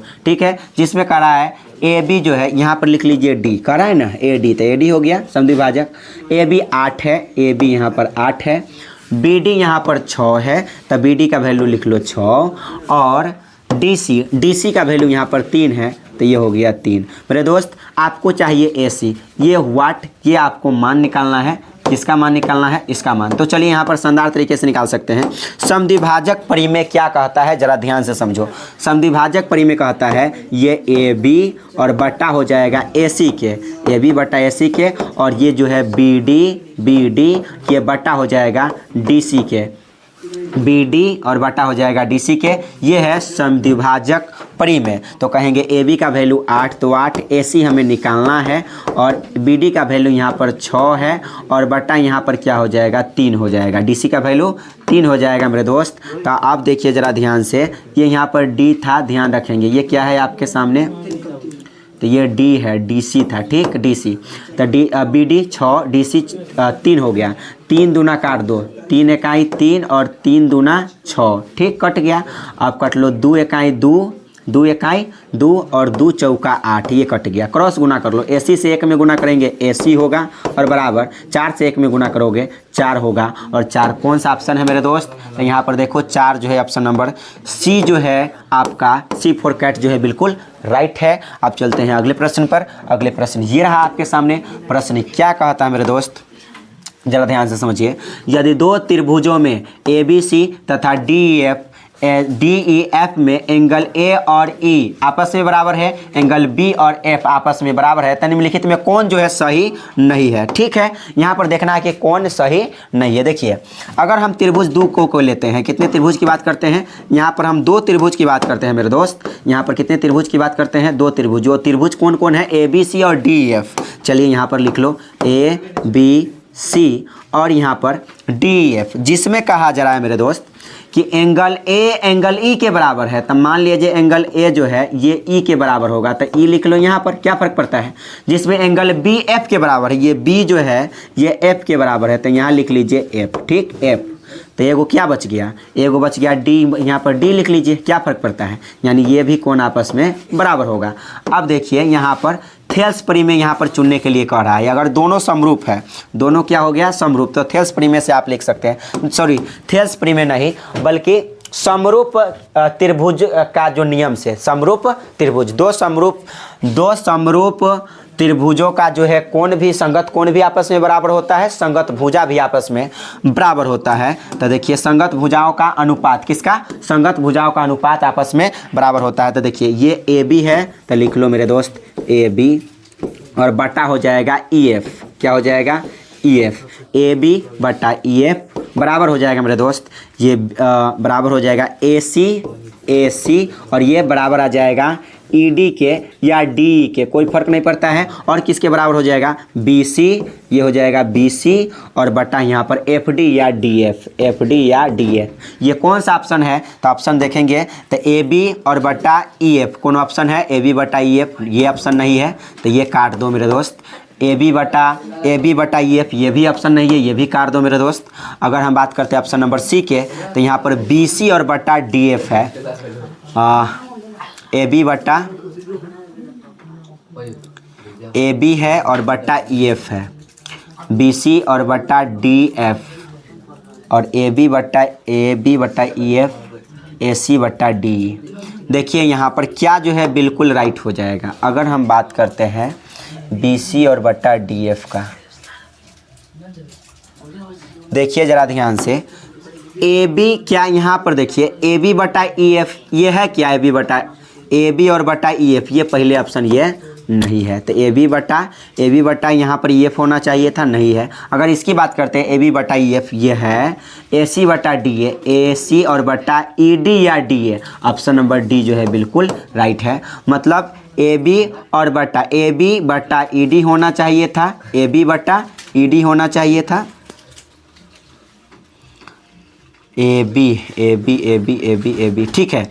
AB और बटा EF ये वाला भुजा इसके अनुपात, मतलब इसका अनुपात और इसके अनुपात जो है ये किसके अनुपात के बराबर होगा, तो ये वाला अनुपात और इसके अनुपात के बराबर होगा। तो AB और बटा EF बराबर AC और बटा ED या DA के बराबर, और बराबर BC और बटा में FD के बराबर आ जाएगा। तो बताइए AB बटा EF एक को ऑप्शन नहीं था और एक को ऑप्शन कौन था, ये था, और लास्ट में AC बटा D भी मिलिए गया, AC बटा D, इसलिए ऑप्शन नंबर डी जो है बिल्कुल राइट होगा। चलो अब चलते हैं, 95 प्रश्न है, और 95 प्रश्न क्या है जरा ध्यान से समझो मेरे दोस्त। क्वेश्चंस देखो, करा ओ केंद्र वाले वृत्त पर 2 स्पर्श रेखा है। चलिए वृत्त की बात कर रहा है तो एगो वृत्त को ले लेते हैं मेरे दोस्त, एगो वृत्त को ले लो। तो कहता है यहाँ पर एक हम वृत्त की बात करते हैं, तो देखिए यहाँ पर क्या कहा, ओ केंद्र वाले, केंद्र यहाँ पर ओ होना चाहिए, ठीक है, केंद्र यहाँ पर ले लो ओ, ले लिए ओ केंद्र वाले वृत्त पर 2 स्पर्श रेखा है, 2 गो स्पर्श रेखा को खींचना है।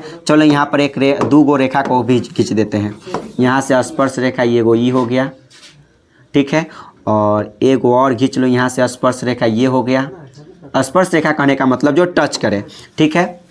2 स्पर्श रेखा PA तथा PB, तो मान लो ये P है, यहाँ पर मान लो A है, ये मान लो B है, जिसमें कह रहा है APB बराबर जो है APB बराबर 100 डिग्री, मतलब P का वैल्यू दे दिया 100, यानी एंगल इसके जगह पर कितना बना रखा है 100 डिग्री, ठीक है।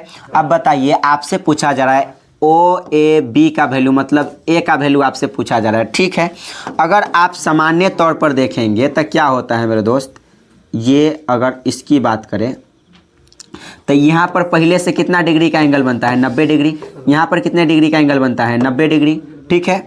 अब बताइए एक कोण, 2 कोण, 3 कोण, ये चौथा कोण भी तो होगा, चौथा कोण O आप पहले निकाल लीजिए, उसके बाद हम OAB का वैल्यू बिल्कुल निकाल लेंगे। तो ये देखिए चौथा कोण यदि आपको निकालते हैं मेरे दोस्त तो क्या हो जाएगा, आप जानते हैं एक चतुर्भुज के चारों कोणों का योगफल 360 डिग्री होता है मेरे दोस्त। एक चतुर्भुज के चारों कोणों का योगफल कितना होता है 360 डिग्री। तो अब क्या हो जाएगा यहाँ पर, तो कहेंगे एंगल P, क्या कहेंगे, एंगल P यहाँ पर लिख देते हैं, ठीक है, angle P plus angle A directly लिख देते हैं, यहाँ पर तीनों कोण को जोड़ लो, तो यानी P plus A plus B plus O, यानी सब को मिला करके होता 360 डिग्री, जिसमें P का वैल्यू दिया है 100, ओके, A का वैल्यू 90 डिग्री, क्योंकि स्पर्श रेखा त्रिज्या पर लंब होता है इसलिए 90 डिग्री प्लस B का वैल्यू आपके सामने हो गया 90 डिग्री, और प्लस में O का वैल्यू आपको चाहिए तो O का वैल्यू आप निकाल दो तो कितना हो जाएगा 360 डिग्री। अब बताओ मेरे दोस्त, यहाँ पर अगर हम बात करते हैं, ध्यान से समझो, तो क्या हो जाएगा, कहेंगे 100, 90 और 90 जोड़ लो, तो 90 90 180, 180 और 100 जोड़ लेंगे तो 200 हो जाएगा 80, और प्लस में क्या है यहाँ पर O, यहाँ एंगल O है, ध्यान रखें क्या है एंगल O, और बराबर 360, तो 360। अगर हम एंगल O की बात करते हैं मेरे दोस्त तो 360, तो 360 इधर प्लस में 280 उधर जाएगा तो माइनस में हो जाएगा 280, और यानी एंगल O की बात करते हैं, ये 20 मत समझना, ये O है, ठीक है, एंगल O कौन हो। अब क्या हो जाएगा 360 में से 280 को घटा लेंगे तो यहाँ पर 0 में से 0 हो गया 0, 16 में से 8 गया तो 8 हो जाएगा, यानी 80 हो जाएगा मेरे दोस्त। यहाँ पर आ गया 80 डिग्री, ठीक है, 80 डिग्री। अगर हम बीचों बीच एक रेखा को खींचते हैं कुछ इस प्रकार से ऐसे, तो ये हो गया केंद्र से होकर जाने वाली रेखा, केंद्र से होकर जाने वाली रेखा। तो मेरे दोस्त अगर केंद्र से होकर जाने वाली रेखा हो गया, अगर हम बात करते हैं इस जगह के बता दो मेरे दोस्त, तो ये आधा आधा बंट गया, 2 भागों में बंट गया, सिंपल सी मतलब है। अब यहाँ पर आपसे पूछ रहा है कि बता स्पेशल में कि यहाँ पर ए का वैल्यू क्या हो जाएगा, ए का वैल्यू। तो और आपसे क्या पूछा जा रहा है, ओ ए बी। तो ओ यहाँ है, ए यहाँ है और बी यहाँ है, मतलब एक त्रिभुज का निर्माण ऐसे भी हो रहा है। अगर हम एक त्रिभुज हम अगर ऐसे खींच दे मेरे दोस्त, तो ये भी एक यहाँ पर त्रिभुज बन रहा है। तब आपसे पूछ रहा है ओ ए बी। तो मेरे दोस्त यहाँ पर देखो, अगर ए का वैल्यू आपसे पूछा जा रहा है तो ये 80 है, तो आधा आधा जो है भाग में बट जाएगा। तो यहाँ पर जो है आपका 40 इधर हो जाएगा, 40 इधर, यानी यहाँ पर बना लेगा 40 डिग्री और यहाँ पर भी बना देगा मेरे दोस्त 40 डिग्री। आधा आधा भागों में ये 80 बढ़ जाएगा, इसलिए यहाँ पर ए का जो वैल्यू आ जाएगा वह 40 डिग्री आ जाएगा, बिल्कुल जो है आपका राइट हो जाएगा। अब चलते हैं 96 प्रश्न पर। 96 आपके सामने ये रहा मेरे दोस्त, और 96 नंबर प्रश्न क्या कहता है जरा ध्यान से समझो। दी गई आकृति में BOC वृत्त का व्यास है, ठीक है, BOC वृत्त का व्यास है, बिल्कुल सही है। व्यास तथा AB AC बराबर है, AB और AC दोनों आपस में बराबर है, ये वाला और ये वाला दोनों आपस में क्या है, बराबर है। तो ACB का वैल्यू क्या होगा, ACB मतलब ये वाला एंगल आपसे पूछ रहा है। कौन सा एंगल पूछ रहा है कि ये एंगल क्या होगा, सिंपल सी मतलब है। आप जानते हो मेरे दोस्त कि एक अर्धवृत्त में बना कोण समकोण होता है। क्या होता है, समकोण कहने का मतलब है मेरे दोस्त 90 डिग्री होता है। तो यानी यहाँ पर बना रखा है 90 डिग्री। क्या बना रखा है, 90 डिग्री, क्योंकि अर्धवृत्त में बना कोण समकोण होता है। तो बताओ मेरे दोस्त ये 90 डिग्री हो गया, तो आपको पता है कि त्रिभुज के तीनों कोणों का योगफल कितना होता है, 180 डिग्री। कितना होता है, 180 डिग्री। तब बताइए 2 को जोड़ करके 90 डिग्री होगा, तब तो 180 डिग्री होगा, क्योंकि अकेले ए हो गया है 90 डिग्री। तब बताइए किसको यहाँ पर रख दे मान कि यहाँ पर जो है 90 मतलब 180 के बराबर हो जाएगा। तब बताइए यहाँ पर यदि 45 रखेंगे तो ये हो जाएगा 45, तो ये भी हो जाएगा 45। ये दोनों यहाँ और यहाँ वाला कोण जो है बराबर होगा। तो बताओ 45 हो जाएगा 90, 45 90 और 90 मिलकर हो जाएगा 180। यानी ऑप्शन नंबर ए जो है बिल्कुल राइट है, ज़्यादा सोचने की आवश्यकता नहीं है यहाँ पर, ठीक है। अब चलिए अगले प्रश्न पर चलते हैं। 97 प्रश्न क्या कहता है आपके सामने मेरे दोस्त। 5 सेंटीमीटर त्रिज्या वाले एक वृत्त पर परस्पर 60 डिग्री का कोण बनाती हुई 2 स्पर्श रेखाएं खींची गई हो, तो प्रत्येक स्पर्श रेखा की लंबाई क्या होगा। ठीक है, एक वृत्त की बात कर रहा है मेरे दोस्त, देखो ध्यान से, एक वृत्त की बात कर रहा है। तो वृत्त यहाँ पर बना लेते हैं, क्या फ़र्क पड़ता है। अब देखो यहाँ पर यदि हम वृत्त बना लिए, वृत्त यहाँ पर बना लिए, चलिए वृत्त हो गया, जिसमें 5 सेंटीमीटर त्रिज्या वाले वृत्त पर परस्पर 60 डिग्री का कोण बनाती हुई 2 स्पर्श रेखा को खींचा गया है। ठीक है, 2 स्पर्श रेखा है, ले लेते हैं। तो 1 स्पर्श रेखा यहाँ पर खींच लो ऐसे, और 1 लो यहाँ पर ऐसे खींच लो। ये हो गया आपके सामने स्पर्श रेखा। ओके, स्पर्श रेखा हो गया, और 2 स्पर्श रेखा है। तो मान लो ये P रहा, और यहाँ पर मान लो B, और ये भी मान लो B, और त्रिज्या आपके सामने मेरे दोस्त दे रखा है।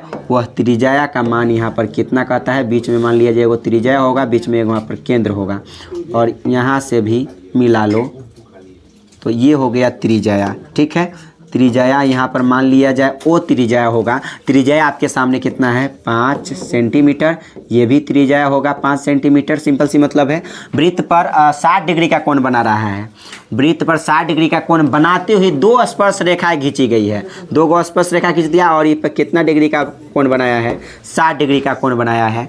तब कह रहा है प्रत्येक स्पर्श रेखा की लंबाई आपको निकालना है। तो इसके लिए क्या करना पड़ेगा, तो आप बताओ मेरे दोस्त। इसके लिए एक काम करो, क्या करो, इसको बांट दो, 2 भागों में बांटो इसको ऐसे।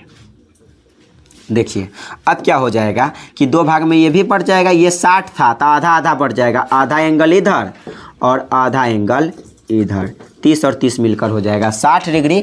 अब बताओ आपसे पूछा जाए इसकी लंबाई क्या होगा, तो आपको पता है यहाँ पर बना रखा है 90 डिग्री, और 90 डिग्री के सामने वाला यहाँ पर होता है एच का वैल्यू यानी कर्ण का वैल्यू आप जानते हो।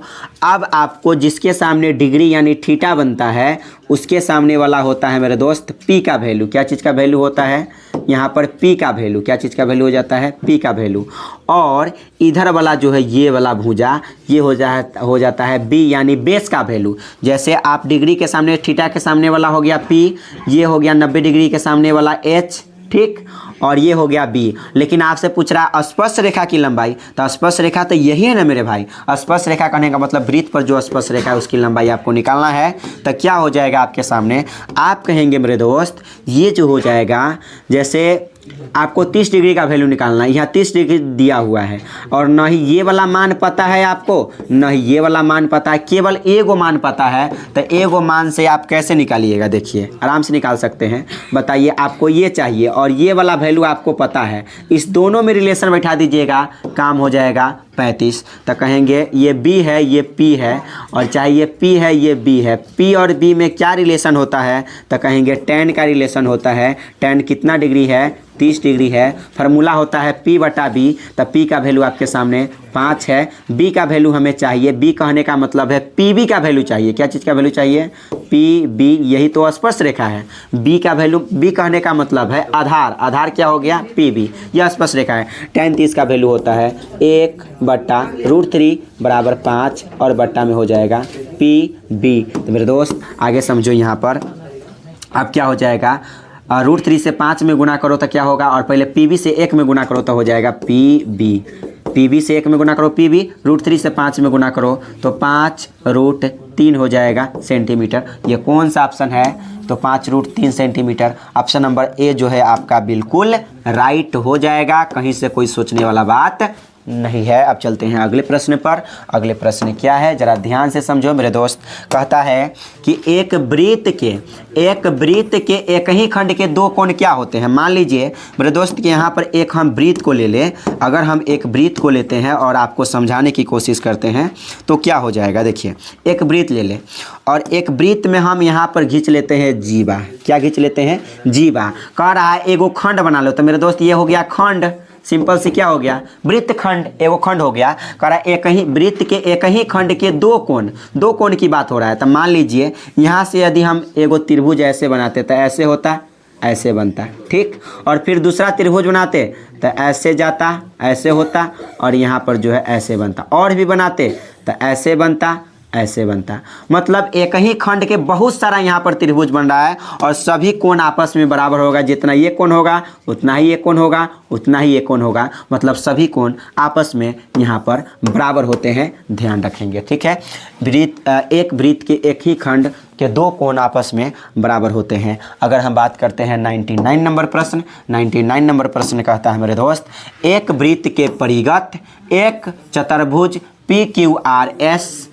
देखिए, एक वृत्त दिया है। सबसे पहली बात, एक वृत्त की बात कर रहा है तो एक वृत्त के ले लो। तो यहाँ पर चलो मेरे भाई, यहाँ पर हम एक वृत्त को ले लिए। उसके बाद यहाँ पर करा है एक वृत्त के परिगत, मतलब एक वृत्त के परिगत कहने का मतलब वृत्त के ऊपर से एक चतुर्भुज लिया गया है, एक चतुर्भुज लिया गया है। तो चलिए यहाँ पर हम एक चतुर्भुज को भी ले लें और शामिल कर ले। चलिए यहाँ पर शामिल करते हैं तो आपके सामने क्या हो जाएगा, ज़रा ध्यान से समझे।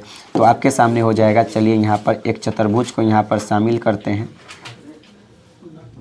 देखिए, और यहाँ पर अच्छे से यहाँ पर समझने की कोशिश ज़रूर करेंगे, बिल्कुल आपको समझ में आता जाएगा। आप चलिए यहाँ पर इसको भी सरिया लें, चलिए, और ये हो गया आपके सामने, ठीक, ये बनकर रेडी है। अब क्या कहता है आपके सामने, परिगत, मतलब एक वृत्त के परिगत कहने का मतलब चारों तरफ से एक यहाँ पर चतुर्भुज को ले लिया गया है। क्या PQRS, यहाँ पर देखिए P है, ये Q है, ये R है, ये S है, PQRS, जिसमें PQ 6 है, PQ का वैल्यू 6, QR का वैल्यू 7, QR का वैल्यू 7 और RS का वैल्यू यहाँ पर 4, RS का वैल्यू है 4। तो आपसे पूछा जा रहा है PS। देखिए दोस्तों, जब ऐसा प्रश्न आए तो याद रखें कि एक वृत्त के परिगत खींचे गए चतुर्भुज के सम्मुख भुजाओं का योग आपस में बराबर होता है। सम्मुख भुजाओं का योग आपस में बराबर होता है। इसका मतलब दोस्तों आप कह सकते हैं कि PQ पी क्यू और ये हो गया पी क्यू और प्लस में आमने सामने की भुजा क्या है, आर एस है, ये इसके सामने है तो आर एस का योग आपस में ये सम्मुख भुजाओं का योग जो है बराबर होता है। तो ये किसके बराबर हो जाएगा, ये दोनों के आपस के योग के बराबर हो जाएगा। तो कहेंगे हो जाएगा पी एस और प्लस में पी एस किसके बराबर है, क्यू आर के बराबर। इसका योग यानी सम्मुख भुजाओं का योग आपस में बराबर होता है अगर परिगत, एक वृत्त के परिगत एक चतुर्भुज बनता है तब। तो मेरे दोस्त आप बताओ कि पी क्यू का वैल्यू आपके सामने 6 पता है, आर एस का वैल्यू आपके सामने 4 पता है, बराबर पी एस का वैल्यू आपको चाहिए तो पी एस लिख लो, प्लस क्यू आर का वैल्यू आपके सामने यहाँ पर 7 है। तो यहाँ पर क्या कर दोगे मेरे भाई, तो यहाँ पर आ जाएगा 6 4 मिलाकर हो जाएगा 10, बराबर हो जाएगा पी एस प्लस हो जाएगा 7 तो हो जाएगा 10 और उधर प्लस में 7 इधर आएगा माइनस में 7 बराबर आ जाएगा पी एस, 10 में से 7 घटा कर आ जाएगा 3 बराबर पी एस। तो बता दो पी एस का वैल्यू आपके सामने कितना आ गया है, तो पी एस का वैल्यू आपके सामने आ गया यहाँ पर ऑप्शन नंबर बी जो है आपका बिल्कुल राइट हो जाएगा। तो ऑप्शन नंबर बी बिल्कुल राइट है। अब चलिए अब चलते हैं राइट क्वेश्चन नंबर यहाँ पर 100 पर। कह रहा है प्रश्न आपके सामने मेरे दोस्त, क्या कह रहा है प्रश्न है कि बाह्य रूप से स्पर्श करने वाले दो वृत्तों की अधिकतम उभयनिष्ठ स्पर्श रेखाओं की संख्या क्या होगा। मतलब स्पर्श कर रहा है मतलब छू रहा है, दो वृत्त जो है ऐसे टच कर रहा है। तो देखो कैसे टच कराते हैं, यहाँ पर देखो ये एक वृत्त हो गया, ठीक है, एक वृत्त हो गया ये, और दूसरे वृत्त को ऐसे टच कराना है, ठीक है, यानी इस टाइप से देखिए टच हो गया। अब टच कर दिया मतलब छू रहा है, आराम से छू लिया। अब कहता है बाह्य रूप से स्पर्श करने वाले दो वृत्तों की अधिकतम उभयनिष्ठ स्पर्श रेखाओं की संख्या क्या होगा। और उभयनिष्ठ कहने का मतलब है जो दोनों वृत्त में हो, उभयनिष्ठ मतलब जो दोनों को टच करे, और उभयनिष्ठ स्पर्श रेखा की संख्या कह रहा है। तो मेरे दोस्त यहाँ पर देखो, अगर हम उभयनिष्ठ स्पर्श रेखा की संख्या की बात करते हैं तो एक तक खैर ऐसे जाएगा, कैसे जाएगा यहाँ पर ज़रा ध्यान से समझें, ऐसे जाएगा इस टाइप से, ऐसे टच करेगा, ठीक है, कैसे टच करेगा, कुछ इस हिसाब से ये टच करेगा बिल्कुल, ठीक है, ये हो गया, ठीक, ये हो गया, ओके। और इस टाइप से जो है ये बिल्कुल ऐसे टच कर गया, तब पहला ये हो गया। अगर हम बात करते हैं दूसरा का मेरे दोस्त, और दूसरी की बात करते हैं तो दूसरा क्या हो जाएगा, यहाँ पर देखो दूसरा का भी टच करा दो ऐसे लेकर, एक ऐसे हो गया, ठीक। तो दो गो हो गया, क्या गो हो गया यहाँ पर, तो एगो ही हो गया, एगो दो गो हो गया, यहाँ पर भी टच कर रहा है, ठीक है। और एक और की बात करते हैं मेरे दोस्त, तो देखो इसको भी यहाँ पर लो और इसको आप नचा दो ऐसे, देखो, और यहाँ पर लगा दो कैसे, ऐसे, देखो यहाँ पर कै गो हो गया। तो कहेंगे कि बताइए कि कितने जो है स्पर्श, एगो ऐसे जाएगा बीचे बीचे टच करके छू कर चला जाएगा, इसको आराम से दोनों को टच करते हुए बीचे बीच निकल जाएगा। एगो हो गया, एगो, और एगो दो गो, एगो 3 गो, यानी ऑप्शन नंबर कौन सही है, ऑप्शन नंबर डी जो है आपका बिल्कुल राइट हो जाएगा। तो उम्मीद करता हूँ बिल्कुल आपको 100 प्रश्न जो है समझ में आया होगा, ठीक है, और समझ में आया है तो आप लोग अच्छे से स्टडी जरूर कीजिए, ठीक है। सो फिर मिलते हैं अगले वीडियो में नेक्स्ट वीडियो को लेकर के, ओके। जय हिंद, जय भारत।